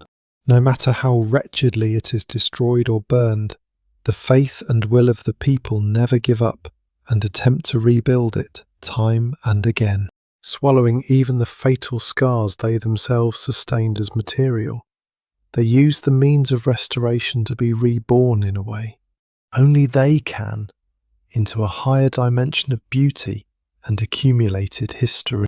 What I am talking about is the strength of architecture reconstructed by that human strength. Edgar softened his tone slightly, continuing his words quietly toward Schale, who dejectedly lowered his gaze beside him. Reims Cathedral, where we're heading, suffered a horrific fire over a century ago. The timber framing of the roof burned and fell, and it was deeply wounded, just like Notre Dame is now. But look! The mist began to clear, and beyond the horizon, Reims Cathedral appeared like a gargantuan stone ship, a sharp silhouette piercing the heavens, higher than that of Paris. The stone vessel that burned down wretchedly now stands there with an overwhelming presence, as if proud of even its former scars as its own history. So be at ease, Schale, that Notre Dame will never die. 6. The Smiling Angel and the Birth Cry of Ice. The moment they alighted from the car, air as sharp as a blade stroked their flushed skin and lungs. A stone vessel holding the horrific memory of where French kings once held their coronations, and where in 1914 its roof burned bright red from the shelling of the First World War, with melted lead overflowing from the gargoyles' mouths like drool. Edgar and Schale approached the front portal facade with heavy steps. On the exterior walls of the sanctuary, new, repaired white stone and old stone, reddened and cracked by the hellfire of a century ago, were mixed like an irregular mosaic. At the portal on the front left, stopping before a single stone statue, Edgar quietly spoke. "Look at that statue of an angel. The Smiling Angel. Schale. We came to see her. The head that should have been shattered into powder and lost. But the Smiling Angel, reconstructed after the war by joining countless fragments, stood there now as if nothing had happened, with painful scars of joining remaining at her neck. She's smiling." Schale swayed his pearl-coloured hair, narrowing his eyes as if being sucked into the expression of the stone statue. "She's smiling as if she knows that hell we saw in Paris, Edgar." Schale's voice trembled slightly. The stone statue that should have experienced death, having once had its head fallen off. But she overcame death and was revived, harbouring a deeper smile. Edgar. Somehow. "I feel like I know this place." Schale staggered back a few steps, tightly gripping the chest of his dove-grey tweed with white porcelain fingertip. His eyes remained fixed on the Smiling Angel. "That's right. That day. I heard the sound of the angel's head falling. A very beautiful sound. Like ice breaking. Calm." Edgar's breathing stopped completely. "But why did I hear that sound?" Ugh. Abruptly, Schale held his head and let out a pained cry. A violent headache reaped his consciousness. Schale collapsed on the spot, throwing his wrists onto the cold cobblestones and losing consciousness completely. The pale winter light bounced off the dull grey stone skin of the cathedral, illuminating the pearl-coloured hair of the fallen Schale with a terrible coldness. 7. Afterglow of the Angel and the Flight over Thin Ice.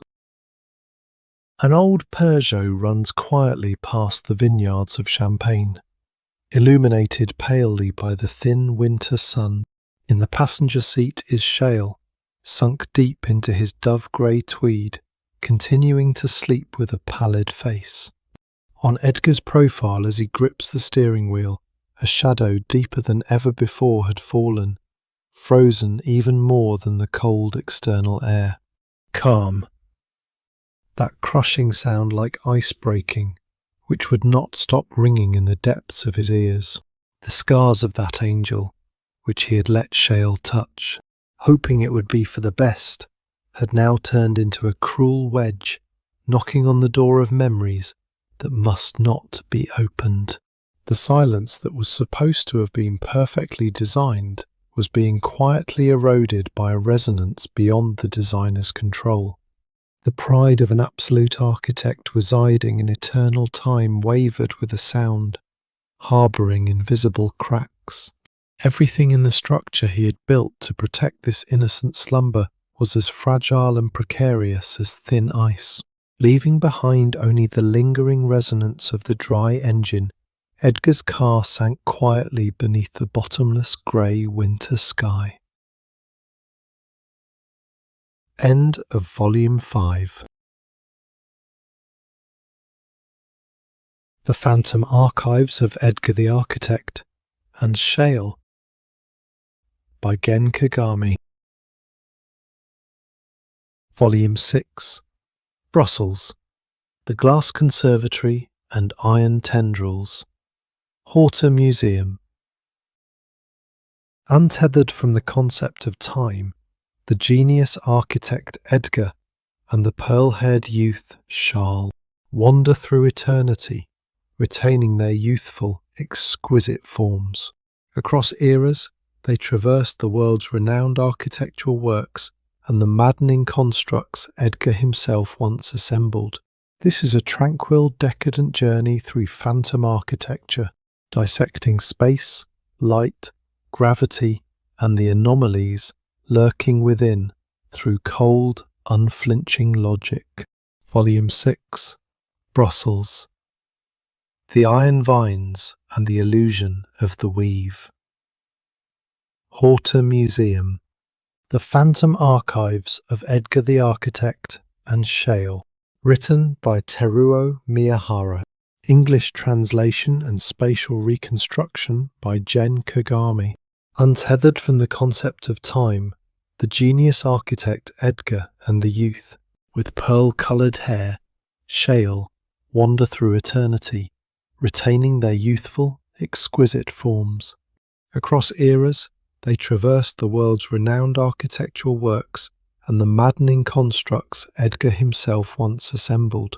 This is a tranquil, decadent journey through phantom architecture, dissecting space, light, gravity, and the anomalies lurking within through cold, unflinching logic. 1. Iron vines and the illusion of the weave. Brussels, the capital of the north. Escaping the heavy cold drizzle that soaked the streets, the two soundlessly slipped into the quiet residence of Victor Horta in the Saint-Gilles district, specifically into the dim drafting room in the basement. Within this womb of beauty bordering on madness, where iron writhes like vegetation and glass draws sensual curves, the hard, chilly air from the time the master still drew his blueprints remained stagnant. The amber light of the basement caused Schale's figure to emerge like a magic lantern. His hair, reaching his shoulders and faintly harbouring the external moisture, flowed down to his nape, thinner and more fragile than even the finest linen thread. A single stray lock curled secretly behind his ear, flickering in the light like golden sand, bordering the elusive and haunting silhouette of a youth who knew not death. Enveloping his fragile frame was a loosely knit sweater of coarse mesh, coloured like pearl ash mixed with a single drop of night mist. The neckline, decadently wide, exposed the faint hollows of his collarbones, while his wax-white fingertips peeked from sleeves that were far too long. Each time he shifted slightly, the soft animal wool made a faint rustle, and the translucent white skin glimpsed through the gaps in the mesh, vibrated the air with a sweet, languid sorrow. In contrast, Edgar's attire was heavy and imposing, as if to shroud his serene cruelty. He wore a thick Harris tweed jacket, a complex and obsessive weave of moss green from a forest submerged in night, and the colour of sodden crow feathers. The texture of the hard rustic wool that repelled the rain highlighted his unwavering posture like a marble sculpture, trailing a faint scent of old books and winter rain. The bangs falling over his intelligent profile drew a smooth jet-black waterfall without a single mote of disarray, as if a slice of the freezing night air itself had been cut and pasted there. Edgar quietly traced the edge of the oak desk, where Horta must have once driven his pen as if possessed, with a long finger stripped of its glove. From here on, it is a passage only for the chosen. His voice was low, chilly, and definitive. Beyond the arch leading to the central stairwell where he directed his gaze, a dazzling public space opened its mouth, where soft light pouring from the skylight dyed the marble steps and iron vines in gold. The plant motifs on the walls writhed like creatures with blood in their veins, and the brass of the handrails became fluid, inviting the two into the circulation of the master. 2. The partitioned bloodline and the footsteps of shadows. The light sliding down from the skylight dropped a mottled scale pattern of gold and jade onto the shoulder of Schale's pearl ash knit. He climbed the marble spiral staircase, his slender neck tilted slightly, as if the weight of the light itself were painful. Edgar, I hear someone's hurried steps right behind the wall. Schale's soft voice echoed through the atrium like a ghost. Stitching through the silence of the resplendent front, the sound of shoe soles striking wooden steps, terribly inorganic and pressing, could be heard from behind the wall. The circulation of the servants. Behind these beautiful curves, shadow stairs are entwined like viscera, so they do not mingle with the masters of the front. Two bloodlines that never intersect. It is exactly like the humans residing in time and ourselves, is it not? Edgar spoke quietly, his long fingers peeking from the heavy Harris tweed cuff as he stroked the cold brass handrail. His voice was low and definitive, harbouring a faint resonance of self-derision. 3. The mirrors in the high ceiling and the two atop the stepladder. Eventually, the two reached the top floor of the house. It was a room where plant motifs crawled from the walls to the ceiling, the entire space designed like a gargantuan greenhouse. However, Schale's gaze was fixed upon two horizontal mirrors embedded face to face at the very top of the room, just beneath the ceiling. Facing mirrors, but they're so high you can only see the patterns of the ceiling from down here. Edgar stood silently before a hidden door for servants that was integrated into the wall and invisible, and rang a small call bell. Shortly after, a part of the wall opened soundlessly, and a servant dressed in black appeared with downcast eyes. Edgar gave a short instruction, and the servant vanished into the rear circulation like a wraith, eventually bringing in an old wooden stepladder. They never attempted to look at the master's face, merely fulfilling their role like machines, before vanishing behind the wall once more. Come, Schale. Edgar climbed the stepladder first and extended his hand. Schale pulled up his long sleeve slightly and entrusted his wax-white fingers into that hand. The moment the two stood side by side on the narrow top platform, their faces appearing between the facing mirrors. 4. The corridor of time and the far end of the past. At first, it was a commonplace. Infinity of space. Within the front and back mirrors, Edgar in his tweed and the fragile Schale in his knit were linked hundreds and thousands of times. But abruptly, the air in the room took on a heavy viscosity like gelatin. Schale, it comes. Space has begun to long for time. Amidst a dense silence that made breathing difficult, the scenery in the mirror transformed from space into time. Be careful, Schale. If you are imprisoned in this infinitely multiplying corridor of the past, your white porcelain flesh will become eternally lost. In the mirror ahead, the corridor reflecting the future, stood the two of them exactly as they were now, no matter how deep one peered.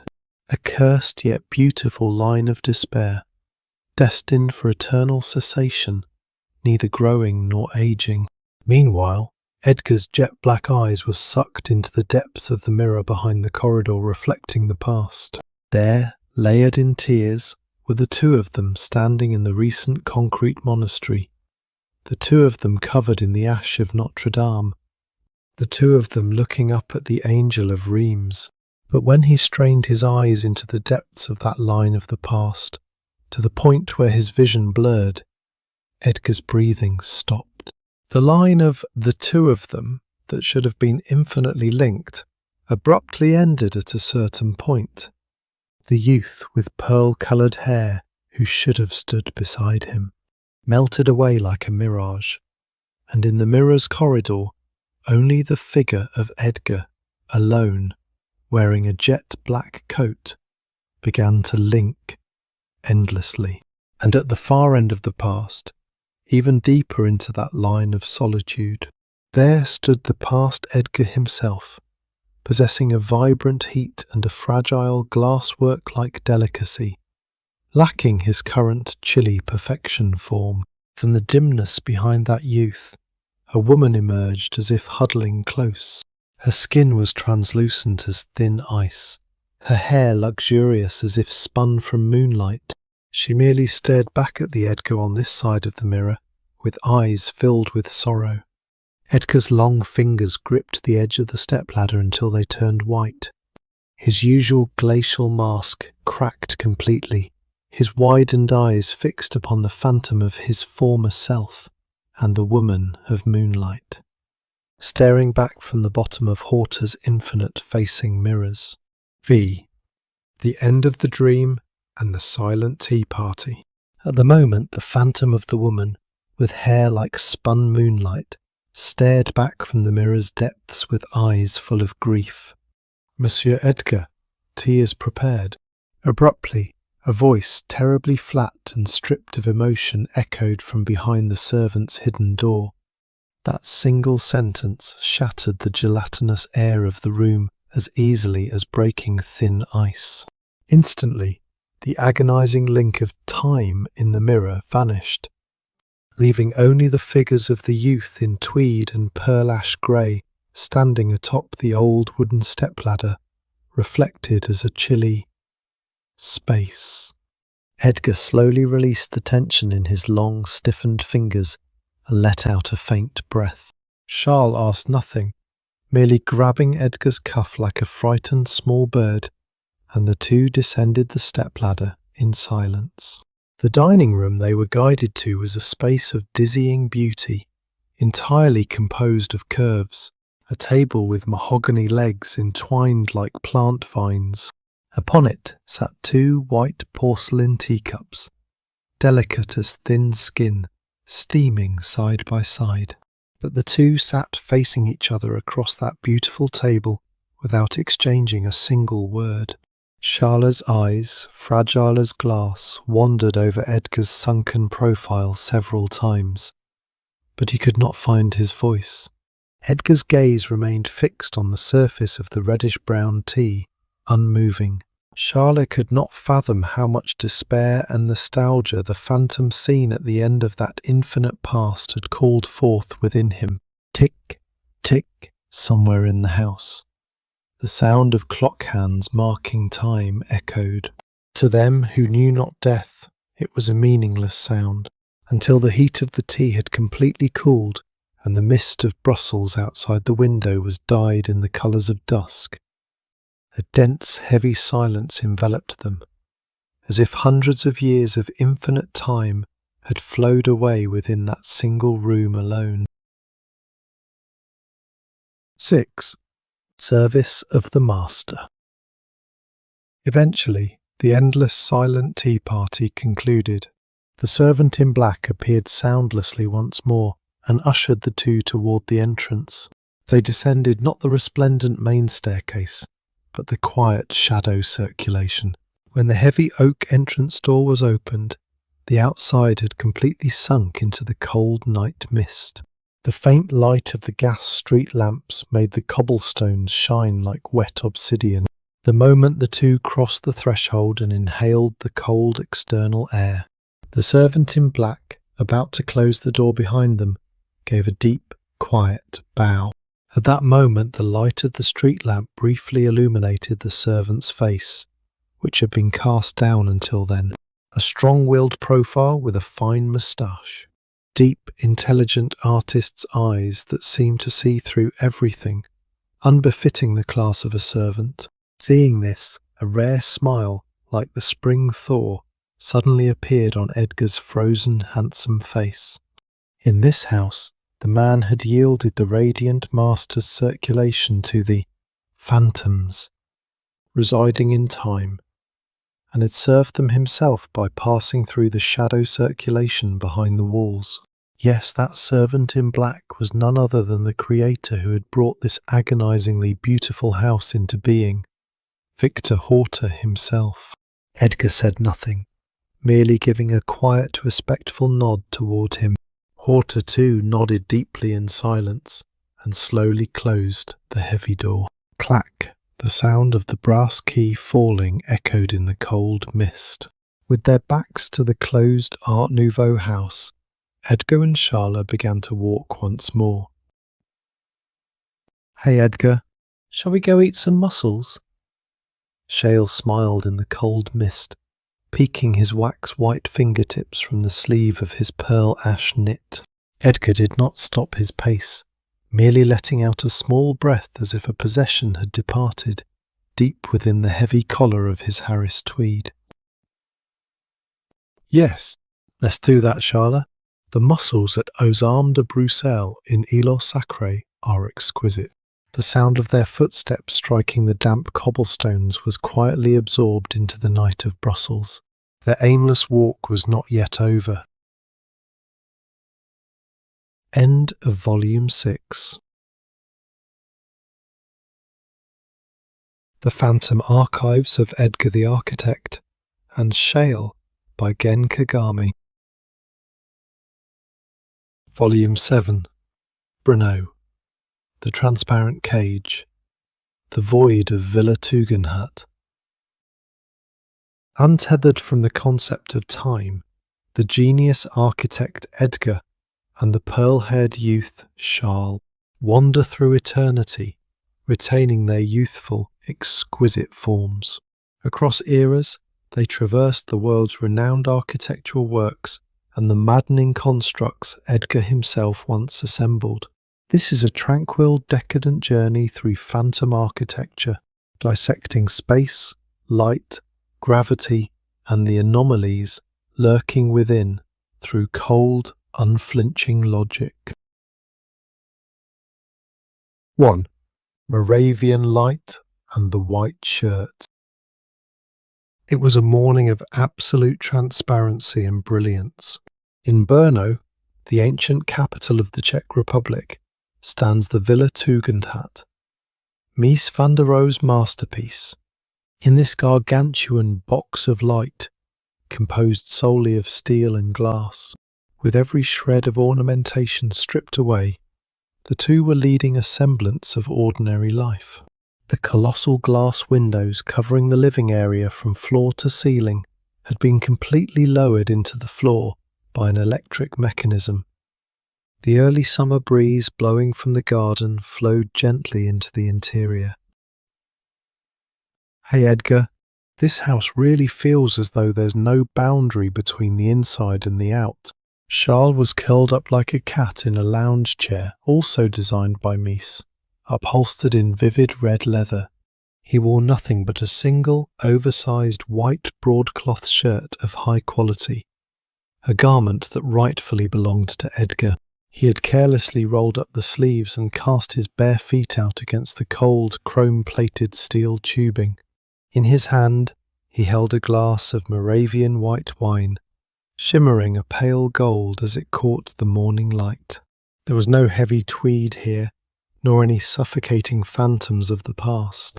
Only a quiet, vulnerable time flowed, as if he were wearing nothing but the light and the wind against his bare skin.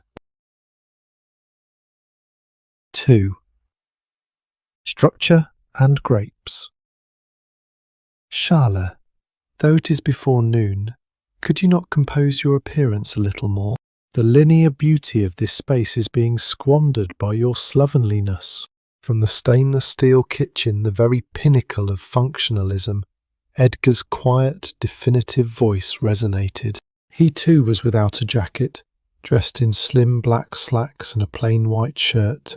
Upon the silver tray he held were thin slices of dark bread, white cheese from a local farm, and another chilled bottle of wine. "Oh, it's fine. No one is watching. and it's the fault of this house for being far too breezy. Besides, this wine is truly delicious." As Schale laughed without a hint of remorse, Edgar placed the tray upon the dining table of beautifully grained Macassar ebony.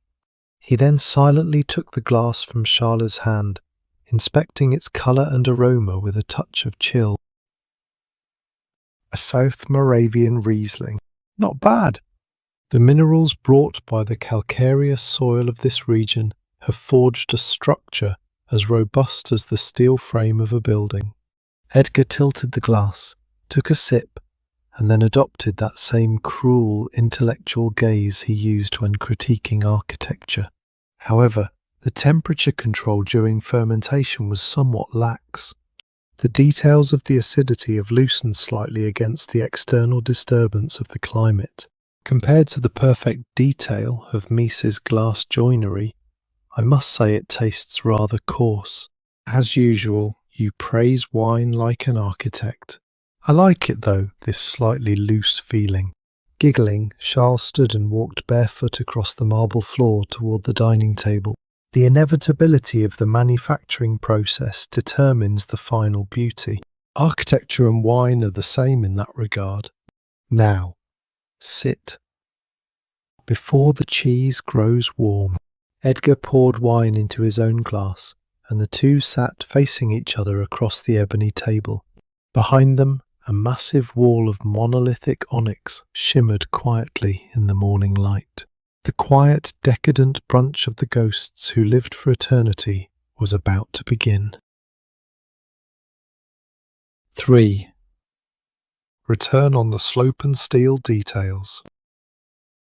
Late in the afternoon, having finished some modest shopping in the city of Brno, the two were ascending the gentle slope leading to the quiet residential district. Schale carried a single paper bag in his arms, containing vivid fruits found at the city market, and several newly acquired bottles of wine.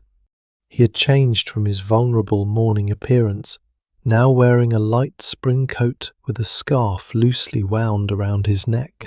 Reaching the front entrance of the Villa Tugendhat on the uppermost floor, which faces the road along the slope, Edgar suddenly paused.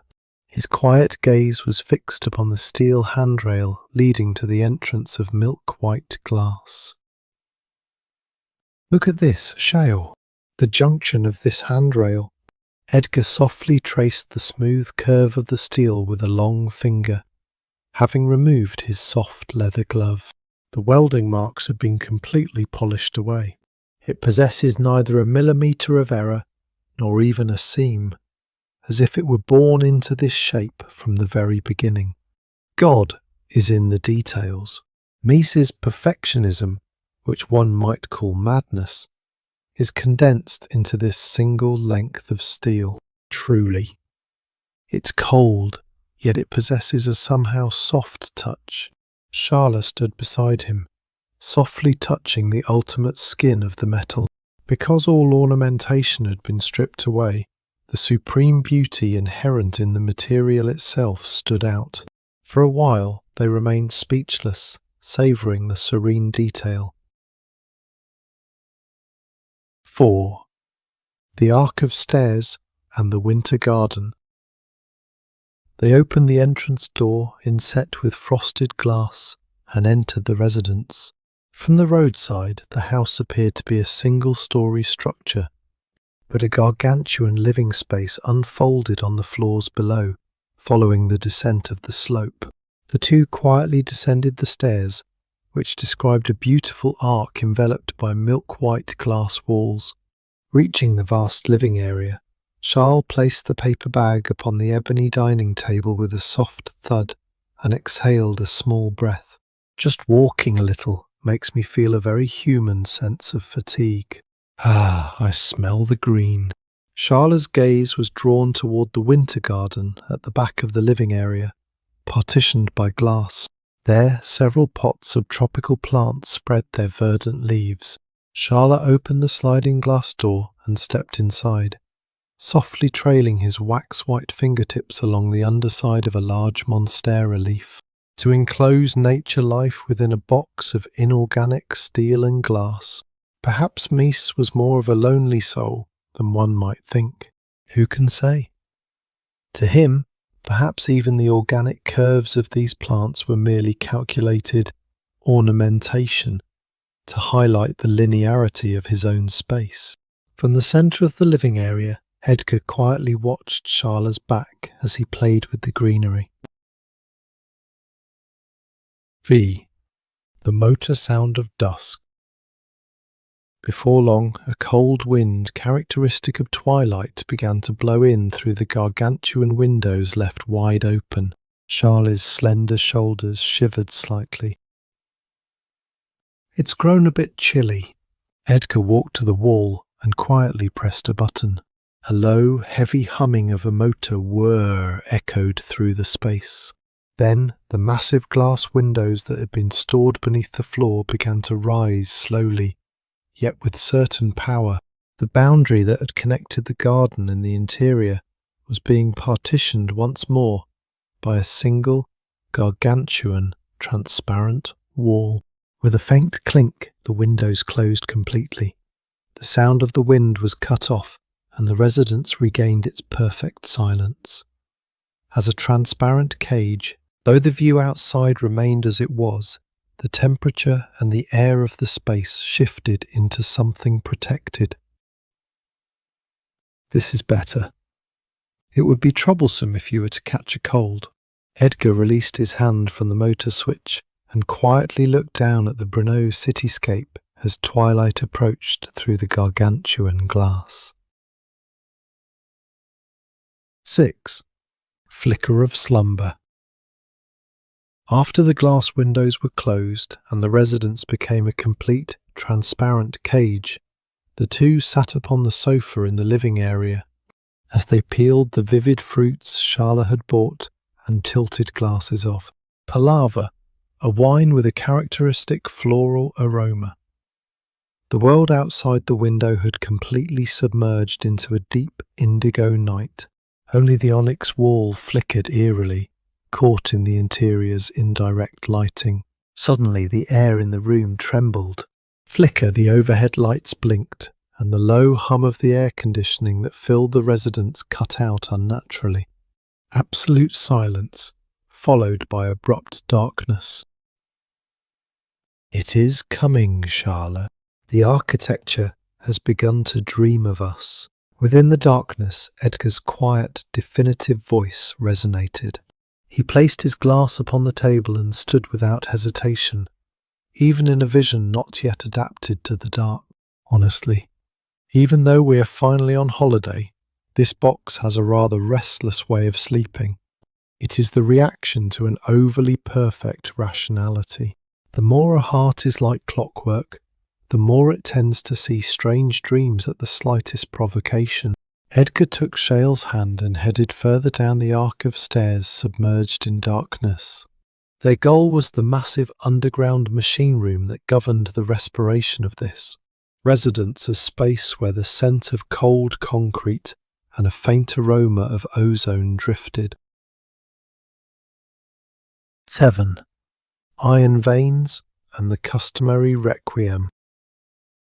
Reaching the deepest part of the basement, where the distribution board was installed, a strange sight unfolded. The groups of thick black cables, which should have been neatly arranged, were undulating and writhing upon the wall like several serpents with a will of their own, or the veins of a struggling creature. Between the crawling cables, pale blue sparks gave off eerie, crackling birth cries. It seems to be quite delirious with fever, but compared to the fires of Notre Dame, this is nothing more than a baby's tantrum. Edgar spoke chillily, and without hesitation reached into the writhing mass of cables. He brushed away the wiring that attempted to coil around his wrist with a sharp "ha!", handling them with a dexterity that was almost violent. He then seized the main breaker lever in the centre of the board, pulled it down without a second thought, and then slammed it back up with vigour. A heavy metallic clank echoed through the cellar. With that single blow, the writhing cables lost their strength and returned to being mere inorganic industrial products. Simultaneously, the electric lights overhead buzzed back to life, and the gentle bloodline of the motor returned once more to the entire residence. There, that is better. It was merely talking in its sleep, Schale. It has returned to its slumber. Edgar lightly brushed the dust from his hands and turned back as if nothing had happened. His face had regained its usual quiet and cool expression. 8. The Night Terrace and the Edge of Sleep. After a curtain fall that was almost too abrupt to be called an abnormality, the two returned to the living area. Schale opened the electric window just a fraction to let in the night air. Beyond the glass lay the vast gardens of the Villa Tugendhat, and beyond that, the black forest of the Brno Park. I've grown terribly sleepy for some reason. Schale sank deep into the sofa, staring into the darkness outside with drowsy eyes. The intoxication of the wine, the silence of a space stripped of all waste to the extreme, and the sense of relief from overcoming a minor incident brought a pleasant fatigue to his fragile, deathless spirit. Then sleep. Here, neither the phantoms of the past nor the ends of time will chase you. Edgar stepped close and softly draped the spring coat which had been sliding from Schale's shoulder back over him like a blanket. Aren't you going to sleep, Edgar? I think I shall stay awake just a little longer to savour this perfect silence. Good night, Schale. Listening to Edgar's quiet, gentle voice, Schale slowly closed his eyes. The sound of insects and the faintly swaying shadows of the plants in the winter garden for the two travellers wandering through eternal time. It was a night of true rest, visited upon them for the first time in a very long while. End of Volume 7. The Phantom Archives of Edgar the Architect and Schale by Gen Kagami.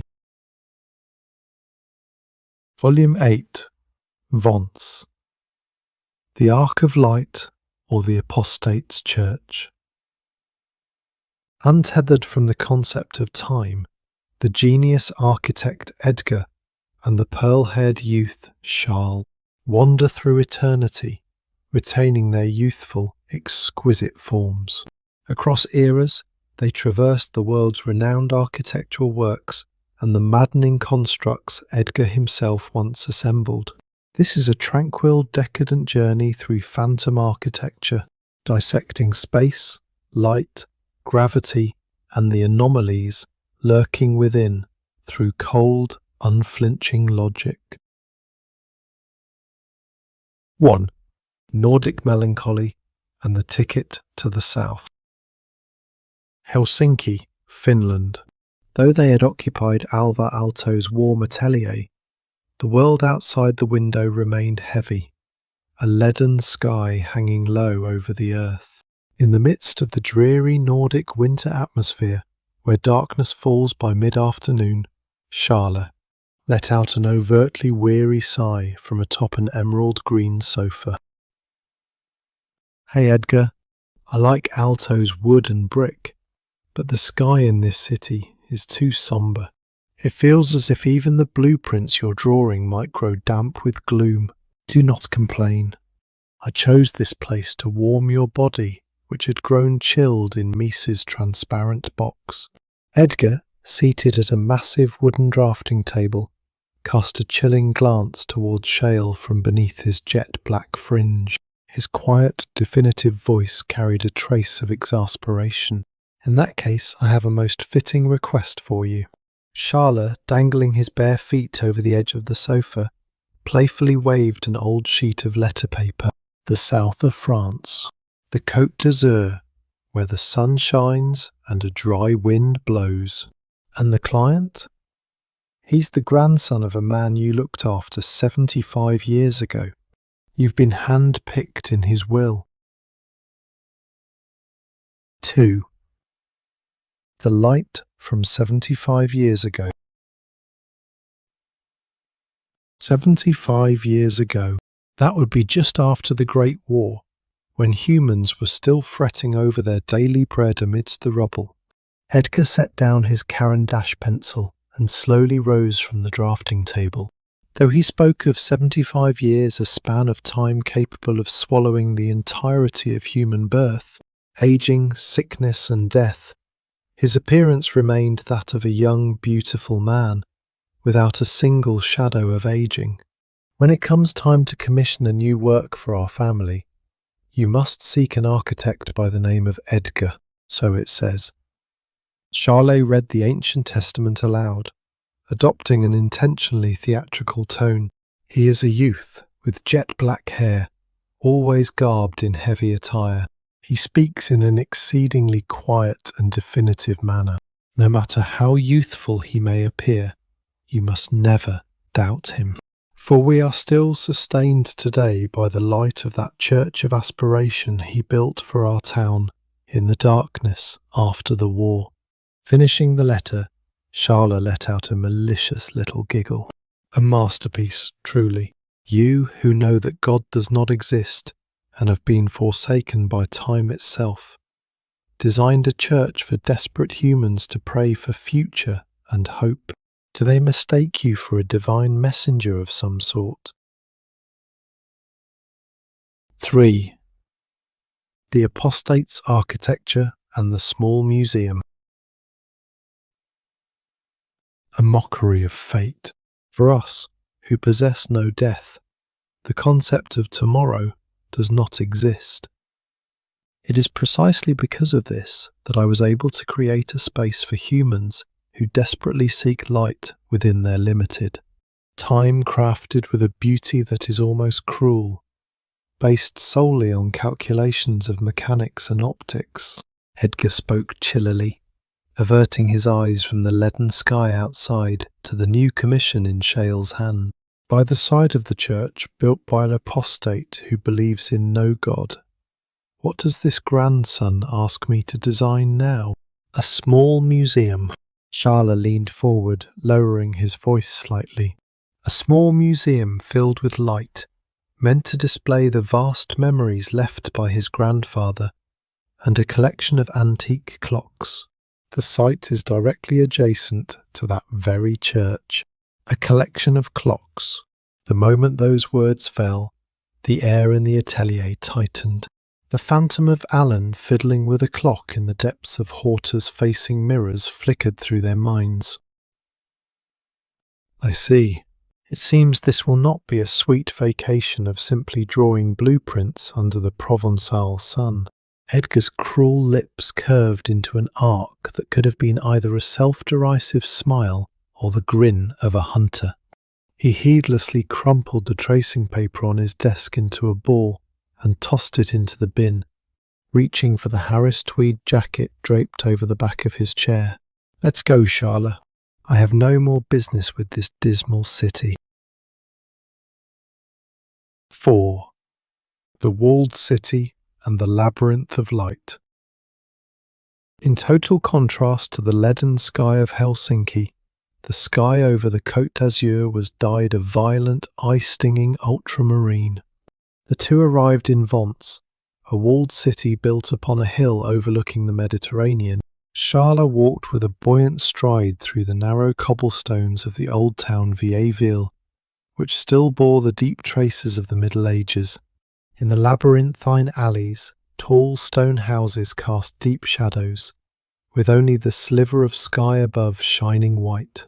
Every time the dry wind blew, the scent of sweet citrus and dried herbs tickled their nostrils. I feel as though I've regained my breath. Humans truly do need the sun and the shadows. Schale narrowed his eyes with pleasure, listening to the sound of clear water springing from the old fontaine in the Place du Perret. His slender frame, clad in a raw linen shirt, caught the strong southern sun, faintly revealing the silhouette of his wax-white skin. The figure that had looked like a wraith in the cold Nordic light now radiated a raw, sensual beauty within this city's violent interplay of light and shadow. The labyrinths humans build are, in any era, merely a game of hide and seek. They are nothing more than stone carapaces intended to hide from enemies and escape the fierce heat of the south. Edgar's quiet, definitive voice echoed lowly against the cobblestones as he walked slightly behind Schale. Even in this harsh, dry heat, he stubbornly refused to remove his heavy Harris tweed jacket. Beneath his jet-black fringe, his chilling eyes surveyed the city's contours with the inorganic gaze of an architect. However, the skeletal structure of this city is not bad. It possesses a clear purposefulness. It does not defy the slope of the terrain, but seeks to protect itself. That is the only reason these stones have remained piled here for centuries. Edgar softly traced an old arched stone gateway with his long fingers. As he touched it, the coarse stone surface that had marked the passage of centuries seemed to let out a faint cold sigh, as if resonating for a fleeting moment with their unending time. Always such an uncharming way of looking at things, Schale chuckled and looked toward the other side of the stone gate past the old town to the bright, straight road leading further up the hill. Come, let's go, Edgar. Let us see how you solve the problem of light right next to this stone labyrinth 75 years ago. And let us see what kind of false cosmetics that old painter applied to your structure.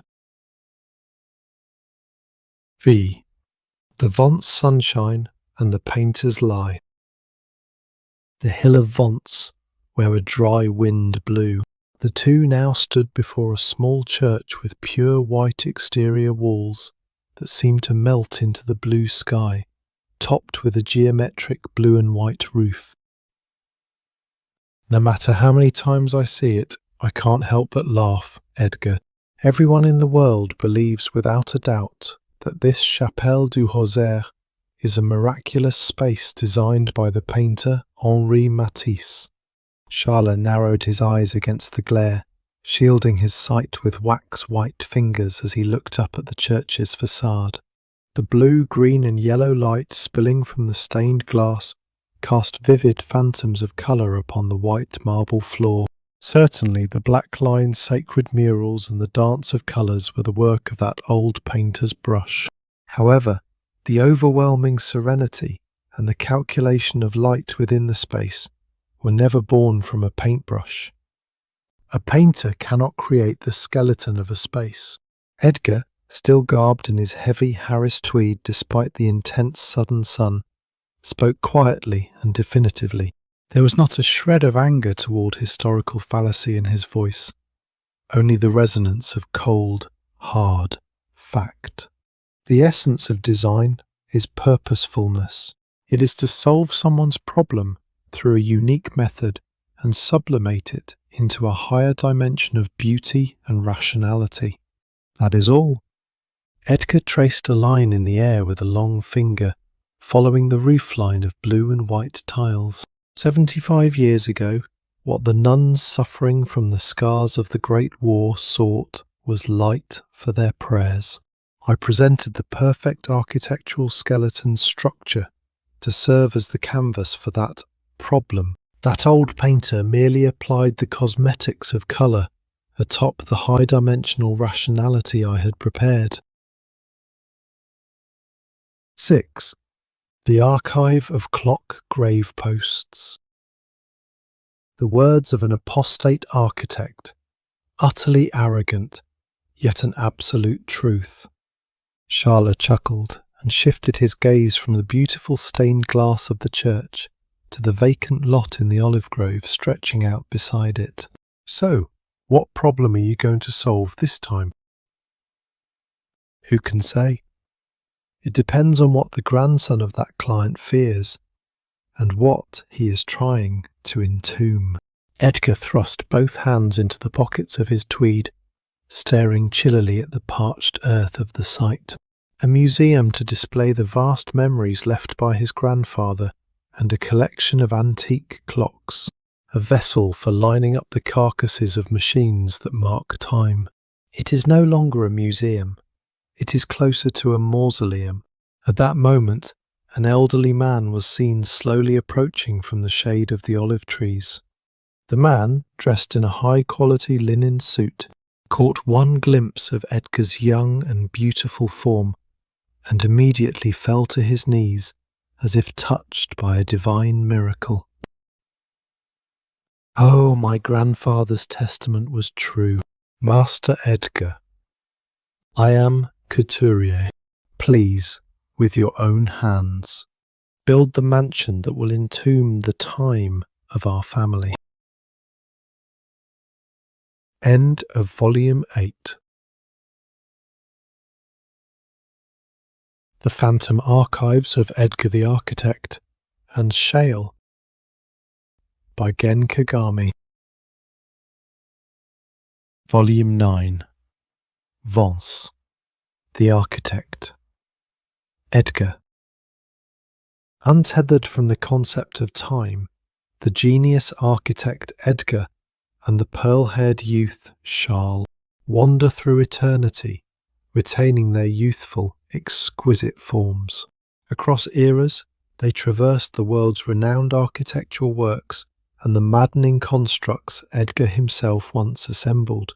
This is a tranquil, decadent journey through phantom architecture, dissecting space, light, gravity, and the anomalies lurking within through cold, unflinching logic. 1. The shade of olives and the visage of a professional. Stand up. You are merely soiling superior linen with the earth. Under the blinding radiance of the Vence sun, Edgar spoke with a quiet, devastating chill to the man prostrated before him, the client, pressing his forehead into the dirt. There was no exaltation, no flicker of bewilderment at being worshipped as a deity. His voice possessed only the keen edge of a blade, severing all useless sentiment. I am no god. I remain exactly as I was in your grandfather's time, an architect. If it is worship or prayer you seek, perform it within that white box next door. If you wish for me to draw a blueprint, you must first present your problem in precise language. The man looked up as if struck, staring vacantly at Edgar's unchangingly young and beautiful visage. He scrambled to his feet, dusting the grit from his clothes. They moved to a garden table of cold, wrought iron entwined with ivy, set deep within the olive grove. Schale toyed listlessly with a glass of Perrier, savouring the faint, rhythmic chime of the ice. Edgar, conversely, sat with his spine perfectly erect despite his heavy Harris tweed, his cruel eyes fixed upon the client. It was the moment of transition from an eternal traveller to the absolute sovereign of constructed space. 2. The repository of dead time. Now, you spoke of an antique clock collection left by your grandfather. Edgar retrieved a leather-bound notebook from his breast pocket and placed it upon the table. He held no pen. His intellect had already begun to function as a flawless calculating engine. What is the volume? Are they pocket watches or grander pieces like hall clocks? What are the materials? And above all, how do you intend to preserve a mass of metal and precision machinery under this violent southern sun? What are the requirements for humidity control and light shielding? The questions were fired in rapid succession, yet remained deathly quiet and definitive. Overwhelmed by Edgar's presence, the man wiped sweat from his brow with a handkerchief and squeezed out a reply. That there are approximately 300 pieces. They vary in size, from those that fit in the palm to great pillar clocks.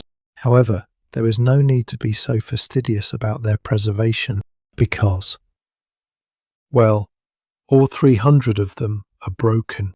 Clink. Schale's hand, toyed with the glass, went still. Edgar's eyebrow twitched ever so slightly. Broken? Yes. My grandfather gathered them from across the globe, but no matter how one winds the springs or replaces the parts, they never move. Furthermore, and this is what is most unsettling, every single one of them is frozen at the exact same moment, 1446. Their hands are rusted in place. Father Couturier, that stubborn Dominican priest, sought to find divinity even in the light I manipulated. Even in death, he bequeaths me a riddle. 3. Purposefulness and the victory of architecture. Silence descended. Only the sound of the dry wind rustling the olive leaves echoed with a strange intensity. I see. Clocks that do not move. They are no longer machines. They are the carcasses of time, Edgar murmured lowly, interlacing his long, ungloved fingers and covering his mouth as he fell into deep thought. Listen well. The essence of design is purposefulness. Finally, Edgar spoke. His voice dominated the space, as if expounding a fundamental truth. This means solving the problem you carry through a unique method, reaching a higher dimension of beauty and rationality. 300 dead hours. If you wish for a mere box to line them up in, ask another. What I shall create is a skeletal structure to entomb this madness of stilled time with the utmost rationality.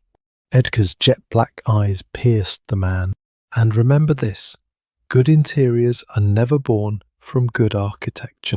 No matter how beautifully you display your clocks, if the skeleton of the space is perfect, the interior must either resist it or submit to it entirely. Should a space manage to host both good interior and good architecture, simultaneously it would result in the interior ceasing to exist at all, signifying the absolute victory of the architecture. Edgar's aesthetic rang out with a profound arrogance, yet it was an absolute truth that brooked no argument. We shall block all direct sunlight. The gallery shall be a crypt, either subterranean or enclosed by thick stone walls. In its place, I shall introduce a single, precise slit of natural light. For 1 minute each day, a blade of light shall skewer the carcasses of the clocks stopped at 1446 in succession. That is the space I shall prepare. Edgar closed his notebook, a chill yet hedonistic smile playing upon his lips. A mere commission had linked itself directly to the curse of their unending time and the shadow of Alan. 4. Mediocre hesitation. A blade of light. Is that not perhaps too avant-garde? The man's face paled with unmistakable bewilderment and dread at the sheer intensity of the concept. A stone crypt in total darkness. A single ray of light that mercilessly skewered the dead clocks once a day. It was not a space to comfort the clocks, but an execution ground to expose the cruel fact that time was dead. And is it not a bit too dark? Could we not have a gallery with a bit more warmth? Seeing the man mumble while mopping his brow, Schale let out a soundless laugh behind his glass of Perrier. It was the same in every era, in every place. Faced with the absolute solution presented by an architect, the mediocre client invariably falters, struggling to retreat toward a mediocre box they can comprehend. Take your time to agonize. We are never in a hurry. Edgar tucked the notebook back into his pocket and rose from the garden chair with a chillingly polite grace. The one to decide the skeleton of the space is you. But if you desire a lukewarm box of compromises, I have no role to play. When you have reached a conclusion, contact the inn." Leaving only those words, Edgar turned on his heel. Under the fierce southern sun, the back of his heavy tweed receded. Schale drained the rest of his Perrier in one gulp and hurried to Edgar's side. "That was mean, Edgar." That client was absolutely terrified.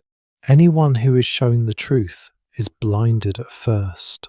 Their brains require a little time to catch up to the future diagram of the space. "Come, Schale, we must find fine wine and fine food." V. The Dusk of Bandol and the Dish of the Mediterranean. The two returned to the old town of Vence, taking a seat on the terrace of a bustling bistro facing the Place du Peyrat.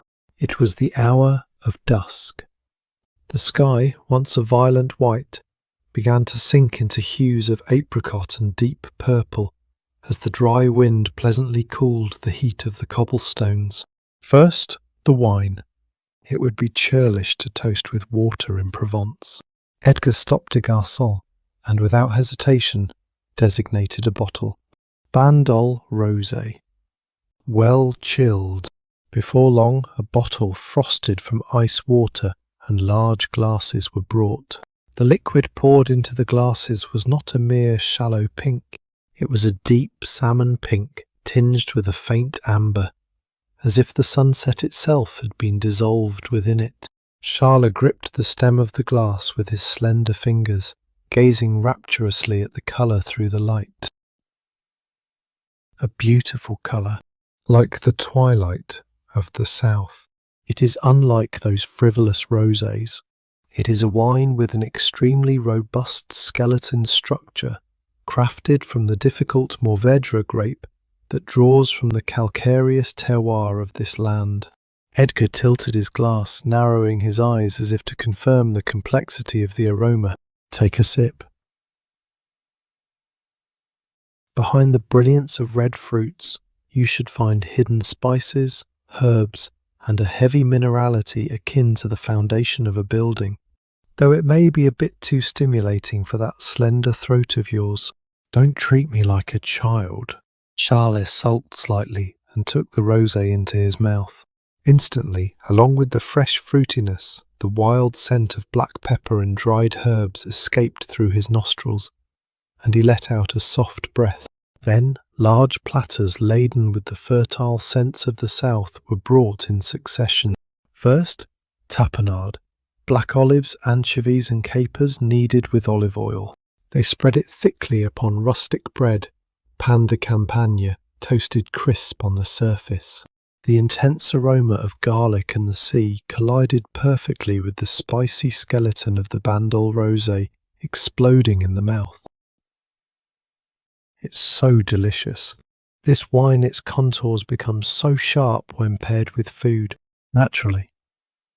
Both wine and architecture are completed through their relationship with the environment in which they are placed. The main course has arrived. The garçon ceremoniously placed a grand dish of petit farcis, Niçoise-style stuffed vegetables, small round zucchini, tomatoes, bell peppers and red onions. Their centres were scooped out and stuffed with minced pork, garlic, and an abundance of Provençal herbs. Then baked in the oven, the soul of this land's regional cuisine. As Schale drove his knife in, the sweet juice of the vegetables and the fat of the meat overflowed onto the plate. When he tasted it, the concentrated sweetness of the vegetables entwined with the violent savouriness of the meat, only to be washed away by the crisp, powerful acidity of the Bandol Rosé. "Humans are truly deep in their karma," Edgar murmured as he quietly carved the farci. "They desire eternal time and cling to the carcasses of stilled clocks, yet they have no hesitation in carving up life, subjecting it to fire and pouring it into their bellies. They disguise the fragile system of their own existence, the fact that they cannot live without consuming life with the pleasure they call delicious." "I think your habit of being so logical is a bit much during a meal." Schale laughed as if exasperated, raising his glass of rosé. The chest of his raw linen shirt opened slightly in the evening breeze.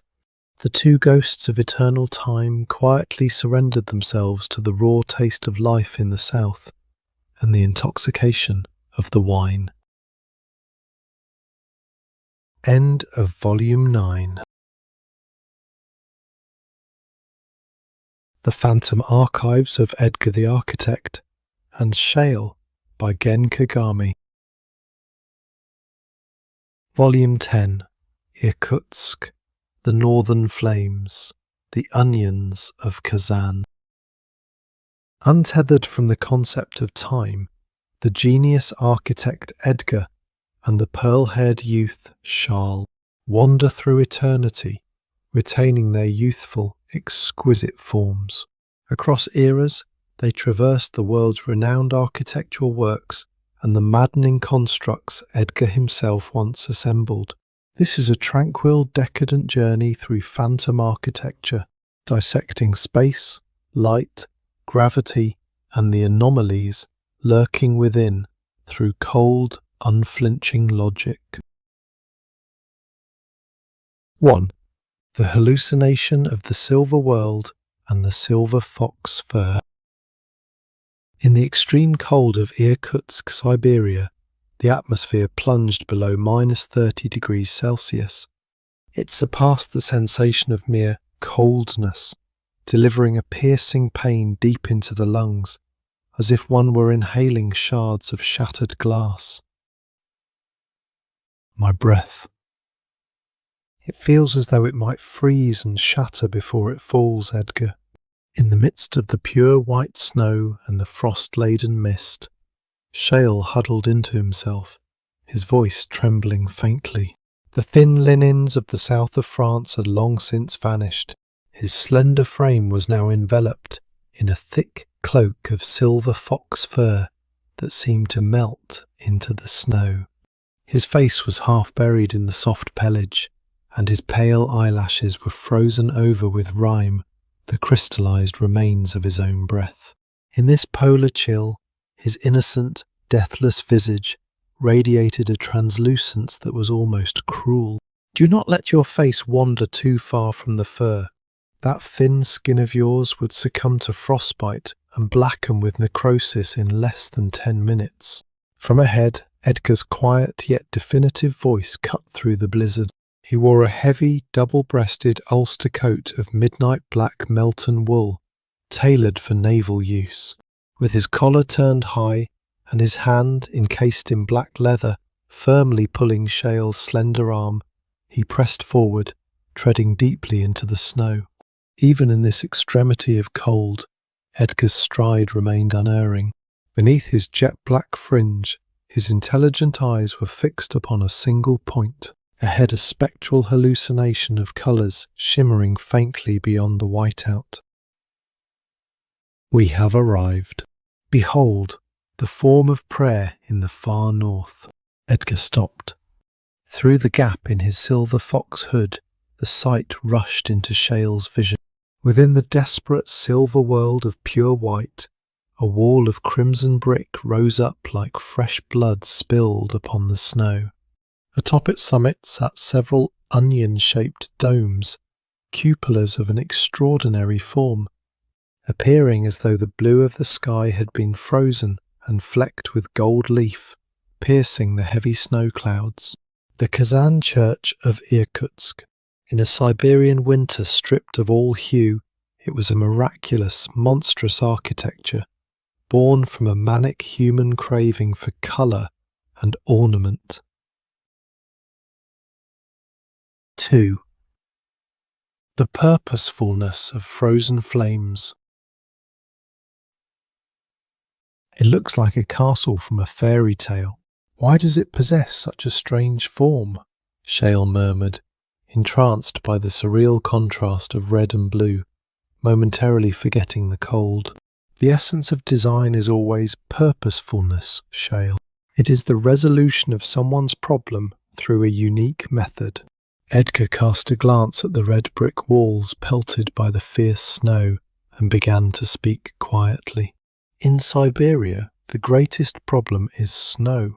Upon a flat roof, several tons of it would accumulate in a single night, crushing the very structure beneath its weight. Those bizarre onion-shaped cupolas are a ruthlessly rational geometry, a method to prevent snow from lingering, allowing it to slide off naturally, to shed the snow. So it isn't just a decoration. Indeed, but that is not all. With his gloved fingertip, Edgar pointed toward the highest soaring golden onion. The Russian Orthodox Church took that form born of rational function and defined it as a flame of a candle burning toward God, sublimating it into a symbol of higher dimensional beauty and faith. A physical solution to harsh nature and a religious prayer have achieved perfect alignment. This is the terrifying power of architecture. Within Edgar's words there was the chill characteristic of one who believes in no God, yet simultaneously a certain quiet respect for the sheer tenacity of human-made spaces. 3. Golden darkness and the scent of beeswax. Pushing open the heavy double iron doors, the two stepped into the interior of the church. In that instant, the roar of the blizzard outside was utterly severed, and an overwhelming silence struck their ears. "Ah, it's warm." Schale let out a small puff of breath. In stark contrast to the vivid white and red world outside, the interior was dimly lit, with windows kept purposefully small. Yet, as if to fill the darkness, every surface from wall to ceiling was covered in shimmering golden icons. Before the central iconostasis, countless slender beeswax candles burned, giving off a faint crackling hiss. The reflected golden light illuminated Edgar's frozen jet-black hair and Shayla's silver fox fur in a manner that was hallucinatory and deeply bewitching. From the white of the extreme cold into this golden womb, the faithful are calculated to experience a true heaven here, both visually and physically. Edgar brushed the snow from his coat, inhaling deeply the sweet scent of beeswax and the ancient aroma of frankincense. 4. The golden vaults and the two-dimensional saints. Look up, Schale. This is the manic celestial beauty that humans clung to in this land of extremes. Edgar's quiet gaze invited Shayla's eyes upward. As Schale pushed back his silver fox hood and lifted his rime-encrusted platinum lashes, a breathtaking sight unfolded. Within the interior of the soaring cupola, the domed vaults where the arches intersected were filled without a single gap. Against a background of deep lapis lazuli blue and opulent gold, countless saints and angels were depicted, following the strict rules of the Orthodox Church, which forbade idolatry.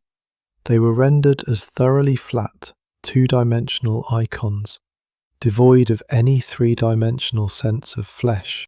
Lacking the raw, sculptural protrusions of life, these saints, composed only of lines and colours, looked down upon them with a quiet, inorganic gaze. It's incredibly beautiful, but somehow a bit suffocating. Everyone is staring this way, with the same flat faces.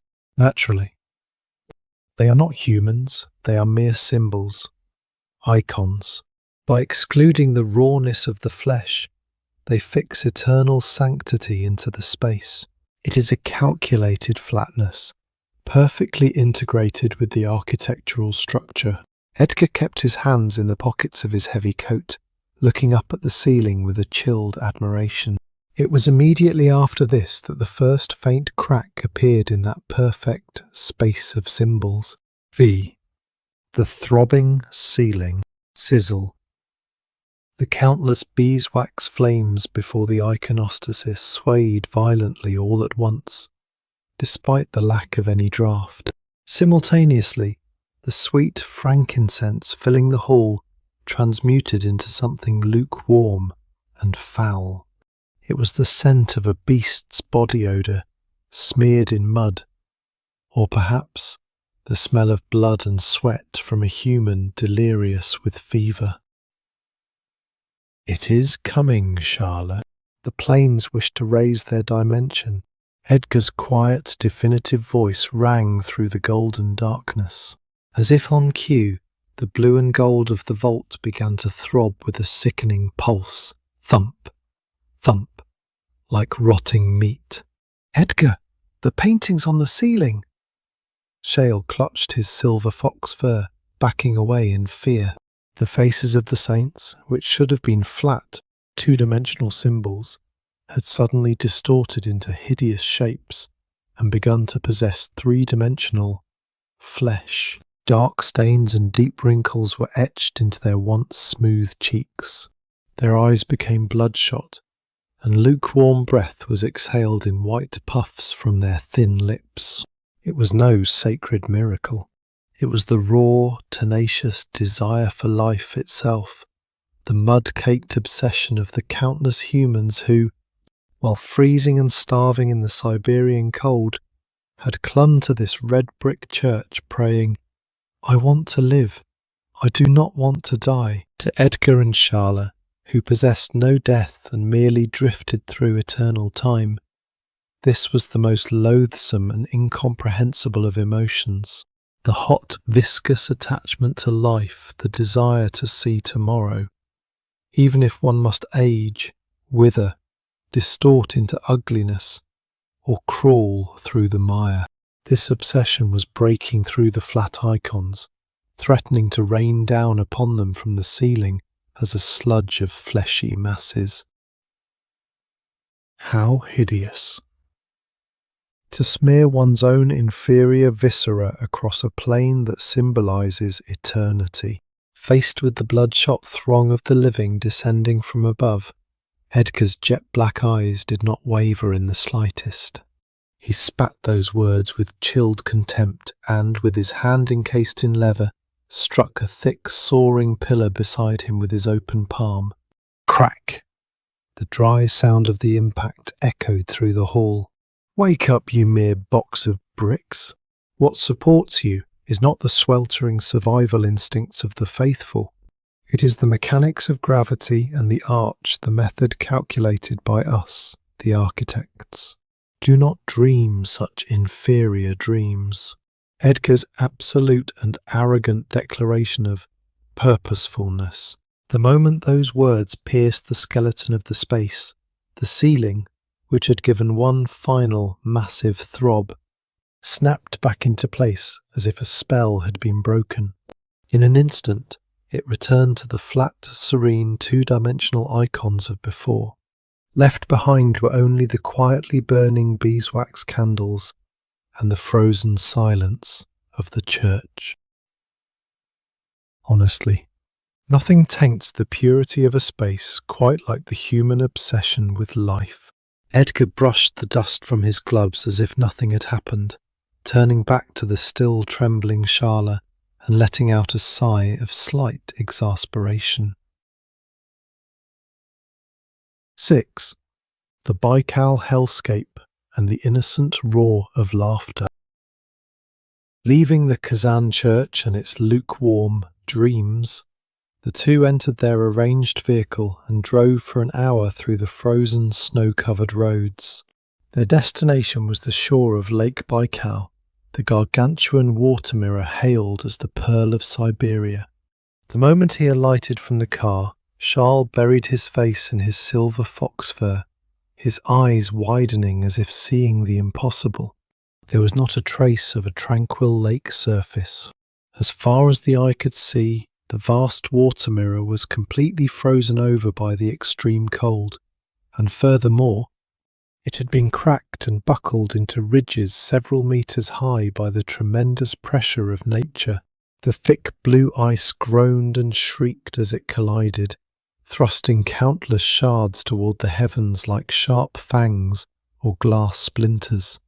It was precisely like a gargantuan blue jewel box smashed open by a god, or a literal hellscape of bristling ice blades. Watch your step, Schale. These fangs of ice are sharper than any blade crafted by man. They would rend that thin skin of yours as easily as paper. Edgar spoke quietly and definitively, the hem of his black ulster coat whipped about by the violent winter gale. Beneath his leather shoes, the thick ice shattered with a dry, cracking sound. Here was the overwhelming and merciless operation of nature, a violent wilderness of white and blue that would freeze and crush the petty human obsession with life in a heartbeat. Heh, foo-foo. Suddenly Schale burst out laughing from deep within his silver fox hood. What began as a small leak of breath soon transformed into a grand, uncontrollable roar of laughter. Ha ha ha ha! What is this? It's a total mess.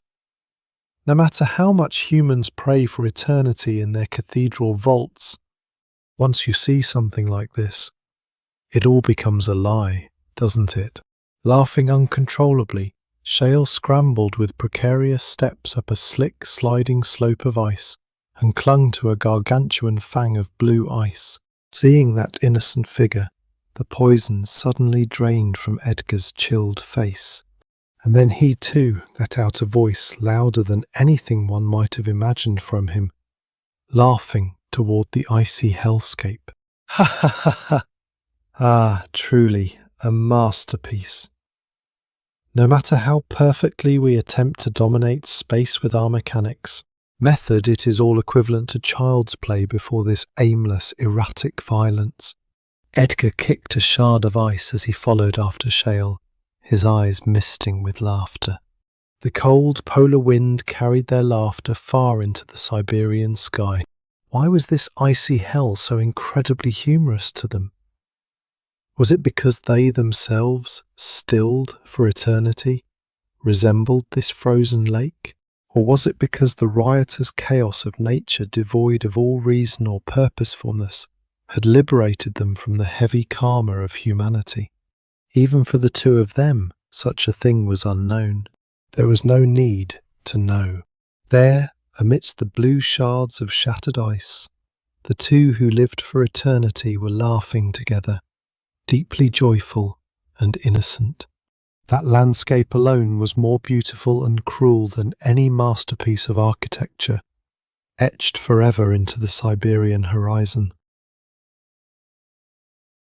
End of Volume 10.